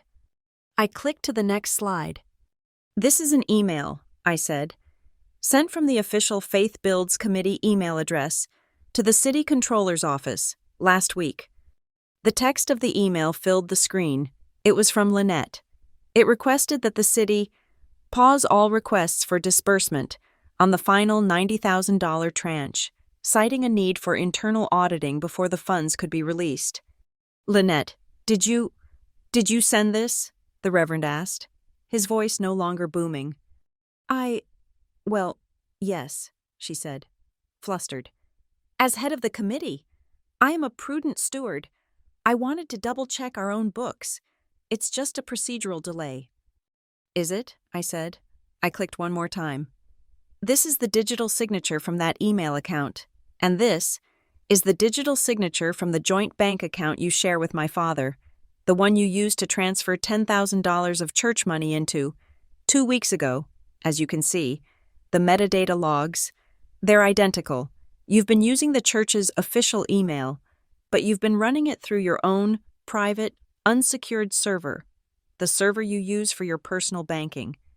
The elders looked completely, hopelessly lost, but Lynette understood, and Harriet Doyle understood. That, Harriet's voice cut through the confusion, is what we call a breach of fiduciary duty, Reverend. All eyes snapped to her. Harriet stood, a picture of calm, formidable authority. I am Harriet Doyle, counsel for Ms. Monroe. Gentlemen, under Ohio state law, any individual soliciting charitable funds who then commingles those funds, redirects them, or uses a non-secured private server to conduct financial transactions, thereby creating a fraudulent paper trail, has not just made a mistake, they may, in fact, be committing several first-degree felonies, including wire fraud and, potentially, embezzlement. Embezzlement! Lynette shrieked, her face white. How dare you? I am a woman of God. This is a misunderstanding. It was the accountant, a volunteer. He must have mixed up the accounts. The accountant you hired last month? Adele said, speaking for the first time, her voice like ice. The one who is Tessa's new boyfriend? That accountant? Lynette began to sputter. This is an attack, a personal attack, because this girl is angry with me. This is a family matter. Reverend, you can't allow this. House. Reverend Paul looked shaken. He was a man of faith, but he was also a man who hated legal trouble. He looked from Lynette, now visibly shaking with rage, to me, to Harriet. He was looking for an exit. Sister Lynette, Miss Doyle, this is a terrible accusation. It's her word against yours. Lynette, a family matter, as you say. Is it? Adele said. She stood up. Reverend, you've known Savannah her entire life, and you've known Lynette for 15 years. You speak, every single Sunday, on the subject of love, of kindness, of protecting the weak. And when you all saw Lynette strike Savannah, a grown woman, in your own parking lot, you all turned your backs. You called that a family matter side, too. That is an exaggeration, Lynette spat. I simply, it was a moment. She provoked. Are you denying you struck her, Lynette? Adele asked, her voice dangerously quiet. It's not relevant. I think it is, Adele said. I think it speaks to a pattern of abuse, of power, of intimidation, and I think the board has a right to see exactly what kind of spiritual leadership they are being asked to trust. She nodded at Harriet. Reverend, Harriet said, we have one final piece of evidence regarding the family dynamic that Mrs. Cole is referring to. It is a security recording from the church's own cameras, dated 9 days ago, with your permission. Reverend Paul, his face pale, just nodded mutely. Harriet plugged a small USB drive into my laptop. She clicked a file. The screen flickered, then resolved. It was the parking lot. The high definition was brutal. The light was sharp. There was no audio. At first, we watched. We saw me and Lynette, talking by the car. We saw the other church members. And then, we saw it. We saw Lynette's hand, clear as day, swing up and crack across my face. We saw my head snap back. We saw me stumble. We saw her, standing over me, her face a mask of rage. Harriet clicked a button. The audio, enhanced, clicked on. Smearing our name. You are embarrassing this family. Lynette's own voice, sharp and full of venom, filled the silent, stuffy basement. The board just stared. The men who had called her a saint 10 minutes ago, the men who had turned away in the parking lot, they were now forced to watch it, in slow motion, in the harsh glow of the projector. Harriet clicked the video off. The screen went white, illuminating the horrified, gray faces of the elders. The silence was total. Lynette Cole was breathing in short, shallow gasps. She was cornered. She was exposed. The performance was over. Finally, Reverend Paul put his hands on the table. He looked old. Lynette, he said, his voice a hoarse whisper. The board must, in light of this and the financial, the board votes to immediately suspend you, Lynette Cole, from all teaching duties, all committee leadership, and all financial oversight, pending a full, independent, legal and financial investigation. You can't, Lynette whispered, clutching her pearls. It is done, he said. One of the oldest elders, Mr. Habershaw, the man who had pretended to be on his phone in the parking lot, looked at me. His eyes were full of a deep, profound shame. We turned away, child, he said, his voice thick. We saw, and we chose comfort over righteousness. We did not protect you, as your church, as your elders. We failed. We are sorry. It was over. The truth was on the table. I packed my laptop. I didn't look at them. I was done. As I walked toward the door, Lynette, who was still sitting, frozen in her chair, hissed at me. She didn't shout. Her voice was a low, reptilian sound, for my ears only. You bitch, she spat, the word thick with hate. You will regret this. You will regret humiliating me here. I stopped. I turned. I looked at her. This small, trembling, hateful woman, illuminated by the white-hot beam of the projector screen. For the first time in my life, standing in that cold, stale basement room, I did not bow my head. I did not look away. I walked out of that basement room, leaving the smell of stale coffee and shattered reputations behind me. Adele and Harriet were right on my heels. As the heavy door shut with a final thud, cutting off the murmur of the shell-shocked board, Adele put a hand on my arm. "That was good," she said, her voice calm. "It's done," I said. I felt hollow, vindicated, but hollow. "No," Adele said, looking at her watch. It was 9:30 at night. "It's not. Tuesday isn't over yet." Before I could ask what she meant, Harriet's phone was at her ear. She was all business. "Yes, Mr. Cole," she said, her voice crisp. "Harriet Doyle, I'm calling on behalf of your daughter, Savannah, and your associate, Ms. Monroe. There has been a development regarding your estate planning. Given the new information brought to light tonight at the church, it is imperative that we meet, my office, now." There was a pause. I could hear the faint, tinny sound of a voice on the other end. "No, sir. It cannot wait until morning," Harriet said, her voice like Arctic ice. "This is a time-sensitive legal matter directly pertaining to your assets and your wife's activities. I suggest you be here, with Mrs. Cole, in 30 minutes. She hung up. She didn't wait for a reply. "He'll come," Harriet said, snapping her briefcase shut.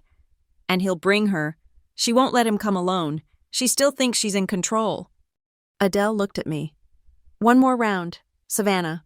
The final one." Harriet's office at 10 o'clock at night was a fortress of shadows and lamplight. She had us settled in her main conference room, a place of dark wood and leather-bound books. When Daniel and Lynette arrived, they were a study in contrasts. My father, Daniel, looked a decade older. He was freshly discharged from the rehab facility, leaning on a cane, his face gray and slack. He was a man in a fog, brought there against his will. Lynette was a different story. The rage from the church basement was gone, replaced by a brittle, defiant, and frankly arrogant energy. She was on the offensive. She clearly believed this was a meeting about Daniel's will, a document she had crafted, and she was here to shut me down. She was still performing, but this time as the wronged, protective wife. "Harriet, this is an outrage," she began, not even sitting down. "Dragging my sick husband out of his bed at this hour, after the performance my stepdaughter pulled tonight, this is harassment." "Please sit, Mrs. Cole," Harriet said, her voice dangerously neutral. She indicated the 2 chairs opposite her desk. Adele and I were seated to the side. "This is not a social call. This is a legal proceeding. Mr. Cole, I am glad you are here, as this primarily concerns your failure as a fiduciary." "What?" Daniel's voice was a weak rasp. "Lynette, what is this woman talking about?" Lynette snapped, her eyes flashing. "Tell her, Daniel, tell her we have our own lawyer. We don't need—" "You do," Harriet interrupted. She placed the thick burgundy file, the trust of Laura Cole, on the polished table. The sound was definitive. "You do, because you, Mrs. Cole, have been operating under a series of profound and fraudulent assumptions, and you, Mr. Cole, have been criminally negligent." "Negligent?" my father whispered. "Mr. Cole, did you know that your first wife, Laura, established an irrevocable living trust for her daughter, Savannah, 21 years ago?" Daniel blinked. "A trust? I mean, I knew about the land, the lake house. Laura, she left it." "She left it," Harriet said, "in a trust which you did not control, a trust which you were merely the custodial overseer for. The lake property, Mr. Cole, has never, at any point, belonged to you. It was never part of your estate. It was never yours to manage, to promise, or to sell. It has, for this entire time, been the legal property of Savannah Cole, in trust, protected by Ms. Monroe here." The color drained from Lynette's face. The silence in the room was absolute. That's not possible," Lynette whispered. The papers. Daniel's will. Daniel's will is irrelevant, Harriet said. One cannot bequeath what one does not own. But we... Lynette was sputtering, her mind clearly racing, trying to find a foothold. We agreed. Daniel and I, we agreed. We were going to sell it. To donate to the church. To fold it into our current assets. I have it in writing. Do you? Harriet asked, her voice dangerously soft. She slid a single sheet of paper across the desk. The email, the one to the real estate lawyer. Mr. Jacobs. Do you mean this writing? Mrs. Cole? The one where you claim my client, Savannah, had agreed to waive all interest in writing? Or... She slid another piece of paper out, a transcript. Or do you mean this writing? A logged transcript of your phone call with Mr. Harding, your own family lawyer, where you, and I quote, spoke on behalf of Daniel to have Savannah's name removed as a beneficiary, stating she wanted no part of the family assets? You... Lynette was staring at the papers, her breathing shallow. My husband. He gave me his power of attorney, she cried, looking at my father. Daniel, tell them. You were sick. You told me to handle it. My father was not looking at her. He was looking at Harriet. He was looking at the papers. His hand, the one not on the cane, was trembling. I told her, he whispered, his voice thick with a dawning, sickening realization. I told her, don't short Savannah. I told her, it's Laura's. He turned, his face a mask of gray, slack horror, and looked at his wife. You told them you said I wanted this? I was protecting us. Daniel! She shrieked, her voice finally breaking, the pious, controlled woman shattering, leaving a raw, desperate creature in her place. I was protecting our home, our future. She has enough. She's greedy. She was protecting her assets. All right, Harriet said, her voice cutting through the rising hysteria. Just not yours, Mr. Cole. And then she introduced the final twist. Which brings us, Harriet said, to the matter of the current residence, the home you both live in. Lynette's head snapped up, a new, confused terror in her eyes. What about it? Our home is... It's ours. Our mortgage. Harriet slid a new, modern, very thick file onto the table. It did not have an ancient wax seal. It had a corporate logo. Call Line Holdings, LLC. Your mortgage, Harriet said, was, as of 6 months ago, held by First National Bank of Ohio. After your husband's event, the bank became concerned about the stability of your income, Mrs. Cole, given your lack of formal employment and other factors. They were quietly looking to sell the loan, to get it off their books. She tapped the new file. So, Call Line Holdings, a private investment firm, bought it. As of 3 months ago, your mortgage is no longer held by the bank. It is held by this LLC, which, as of this morning, has full legal, binding authority. Lynette looked at the file, then at me, her mind clearly failing to connect the dots. What is this? What is Call Line? I don't understand. I spoke for the first time. My voice was quiet, but it cut through the room. I am Call Line, Lynette. It's my company. If the trust had been a slap, this was an execution. Lynette's mouth opened, but no sound came out. She just deflated. She sank back into the expensive leather chair, her hands, adorned with the rings bought with my father's money and, possibly, the church's, falling limply into her lap. I bought the mortgage, I continued, my voice steady, addressing my father. I bought it because I saw her financial records from the church committee. I knew she was reckless. I knew you were sick, Dad, and I didn't want you to lose your home. I didn't want her to lose your home for you. I was protecting the asset. I was doing my job. My father just stared at me. The man who had called me greedy. The man who had asked me to just let it go. He was, in this moment, entirely, legally, and financially at my mercy. The home he was living in, the home he had shared with this woman, was owned by the daughter he had abandoned.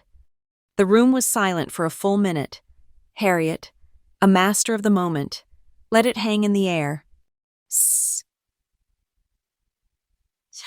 Harriet finally said, her voice crisp and clear, as she began to stack her files. "Let us be perfectly clear about the reality of the situation. As of this Tuesday, November 19th, 1. The trust of Laura Cole is, and always has been, the sole property of Savannah Cole. It has been activated. The fraudulent attempts to dissolve it are null and void, and frankly, criminal. The lake house is Savannah's." She tapped the first file. 2. The mortgage on your primary residence, Mr. and Mrs. Cole, is now held by Cole Line Holdings, which means, for all intents and purposes, Savannah Cole is your landlord. She is your bank. She is the one who will decide whether to foreclose or not, should a single payment be missed. She tapped the second file. Adele, who had been silent for this entire exchange, leaned forward. She looked only at Lynette. Her voice was very, very soft. "You spent 20 years using the church as a knife, Lynette," she whispered. "You used it to cut Savannah out, to wound her, to bleed her of her family and her legacy. And now, she's just using the law as a shield. It's a much better, stronger wall. That's the difference." Lynette didn't respond. She just stared at her hands. My father, his whole world, his entire marriage, his financial security, all of it demolished in the span of 30 minutes. He looked at me. His face was a ruin. "Savannah," he whispered, and his voice was the voice of a terrified child. What are you going to do with the house? Our home?" It was the question, the final, terrified question, the fear of the man who had turned his back, now facing the consequence. I looked at him. I looked at the man who had let me be erased. I looked at the woman who had tried to steal my mother's memory. "I am not going to do to you what you did to me," I said, my voice clear and cold and final. "I am not going to take your roof. I am not going to make you homeless. But let's be very clear. From this day forward, we are done. The performance is over. You will not call it a blessed home. You will not call it a fair home. You will not call it a godly home.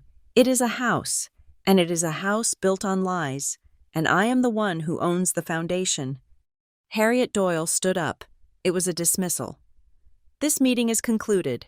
From this day forward, every single major decision, every single check written, every single change to any asset will require the signature of Ms. Savannah Cole.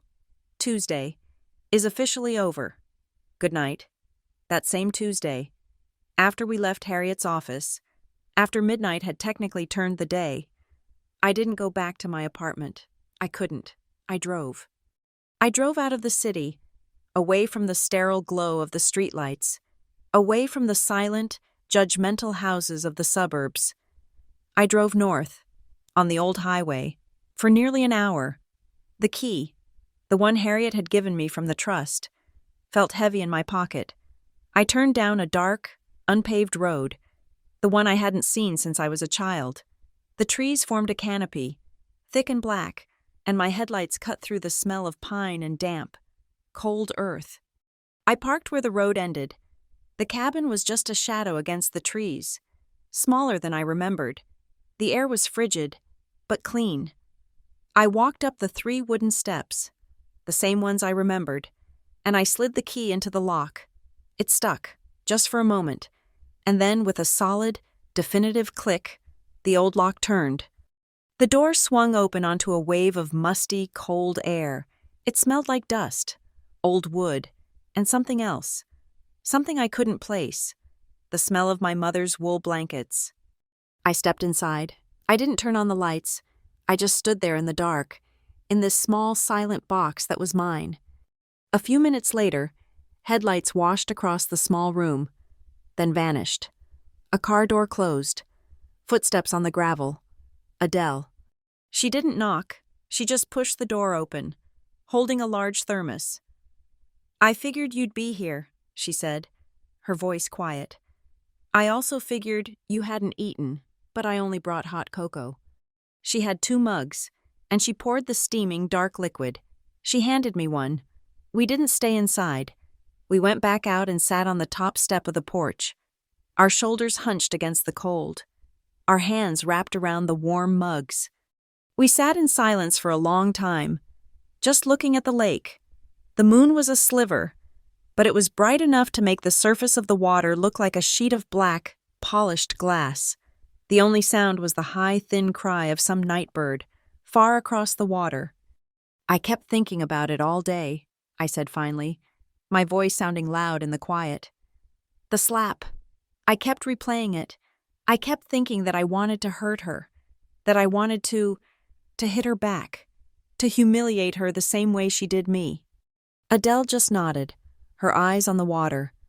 "But in that basement," I continued, "when Harriet played that video, and I saw their faces, and then in her office, when she just deflated. When I realized she was just a scared, greedy, pathetic woman, the anger just vanished." I looked down into my mug. It wasn't a slap. It was just light. We didn't do anything but turn on the lights. She did the rest. All her power was built on the darkness. "That's right, kid," Adele said, taking a sip. "You didn't fight her on her terms. You didn't stoop to her level. You made her face yours. Law, truth, concrete. They're a hell of a lot stronger than whispers and shame." We were quiet again. Then Adele said, "So, now you have 2 houses." I nodded. "My apartment. And this." "I meant her house," Adele said, a small, wry smile touching her lips. "The one you own the note on. So I'll ask again. You've got your mother's cabin. You've got your stepmother's mortgage. What are you going to do?" "The cabin," I said. I'm going to fix it. The roof needs work. The foundation needs shoring up." I was already running the engineering calculations in my head. Adele laughed, a soft, rich sound in the cold air. "Of course you are. But I have one last idea, a final twist, if you will." She turned on the step to face me. "Think about all those women back at Gracewood. Think about Jenna, the one who sent you the recording. Think about all the other Jennas, the ones who have been told their pain is a sin, the ones who have been told that their grief is unbecoming, the ones who have been spiritually slapped, just like you were, but who don't have a Harriet Doyle or a secret trust." She gestured at the dark cabin. "Your mother left you a sanctuary, Savannah. What if you didn't just keep it for yourself? What if this became the house of second chances?" I looked at her, not understanding. "A place," she said, her voice passionate, "for women who have been wounded by that kind of toxic religion. A place they can come for a weekend, a week, a retreat. A place to sit by this lake and be silent and be seen. A place where they can tell their story and have someone just listen. A place of refuge, built by an engineer, run by a woman who knows the truth." I looked at the small, dark cabin. It wasn't just a house. It wasn't just a memory. She was right. It was a legacy. It was a tool. "A place," I said, catching the idea, "to get away from the shadows. A place where the lights are always on." "Exactly," Adele said. She raised her mug. "To the house of second chances." We drank.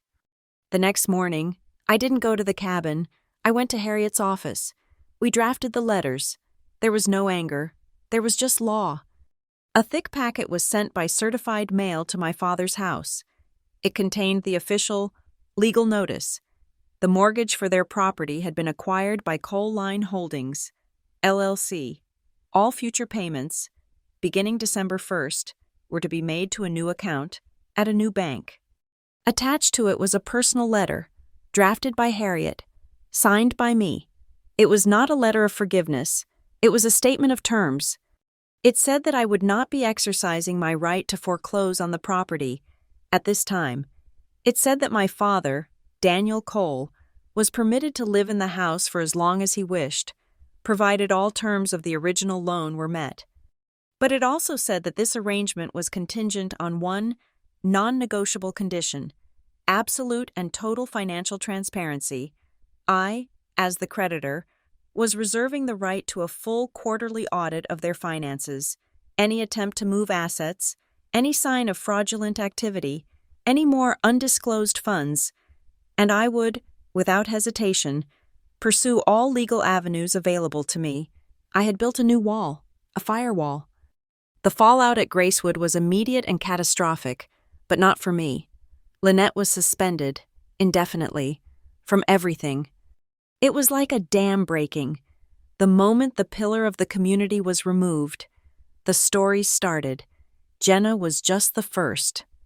One woman came forward about Lynette losing the checks for the youth group's mission trip. Another spoke about how Lynette had bullied her out of her leadership position. The community, the one Lynette had cultivated to be her shield, was now turning on her. She was, for the first time, facing a court of her peers, and she had no defense. I spent that Saturday at the cabin. I had a truck full of supplies. I was on my hands and knees, inspecting the floorboards, when I heard a car pull up the gravel drive. My father. Tessa must have driven him, but she stayed in the car. He looked old. He used his cane to navigate the uneven ground, and he stood at the bottom of the steps, just looking at the cabin, then at me. "Your mother," he said, his voice a reedy rasp. She always loved this place. She said the water was honest."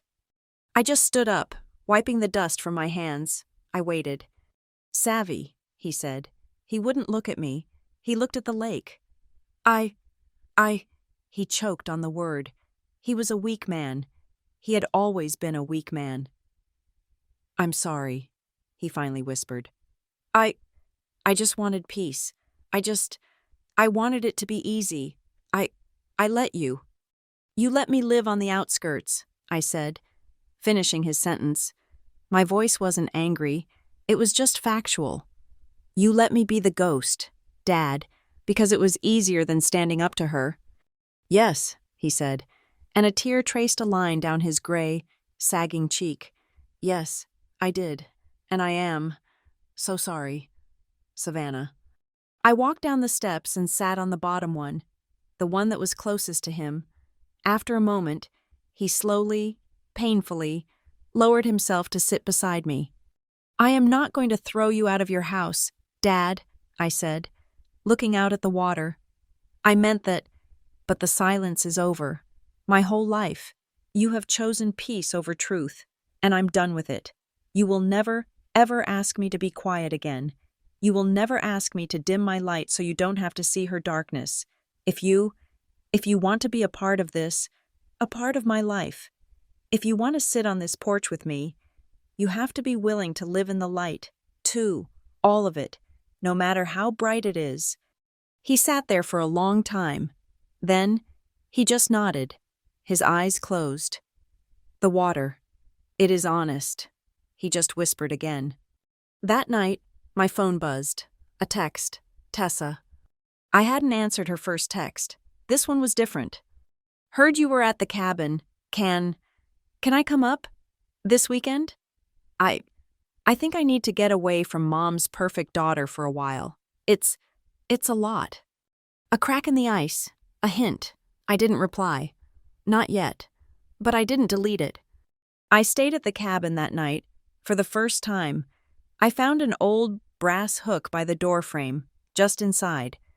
I took the spare key from my pocket, the one my mother's trust had given me, and I hung it there, a small, simple symbol, a key, hanging on the inside, a place where I belonged, a place no one could ever tell me I had to leave. I sat on the porch, the lake black and shimmering, the night sounds all around me. I opened my phone, and I went to the voice recorder. I pressed the red button. My stepmother slapped me so hard my ears rang. Right there in the church parking lot. I told the story, just the beginning. I talked about the silence. I talked about the betrayal. I talked about the one person who crossed the asphalt. And she leaned in, so close I could smell the lavender on her coat, and she whispered one sentence. Wait till Tuesday. I paused the recording, I looked out at the water, and I knew what the story was. Now, it wasn't about the slap, it was about the choice. I hit record again. If they tell you there is no more room for you at the table, if they tell you that your home is not your home, and your truth is not the truth, what do you do? Do you choose A? Do you turn your back, walk away from that church, from that house, and let them keep it all in the shadows? Or do you choose B?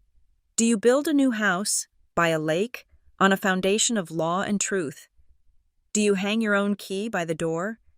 And do you only open it for the people who are brave enough to walk in with the light? I stopped the recording. I stood up and leaned against the railing. The cabin behind me was bright, a single warm yellow light in the darkness. In front of me was the vast, dark, honest water. The words echoed in my head, not as a threat, not as a warning, but as a promise fulfilled. Wait till Tuesday. And I knew, standing there, that every single day after this was mine. Thank you so much for listening to this story.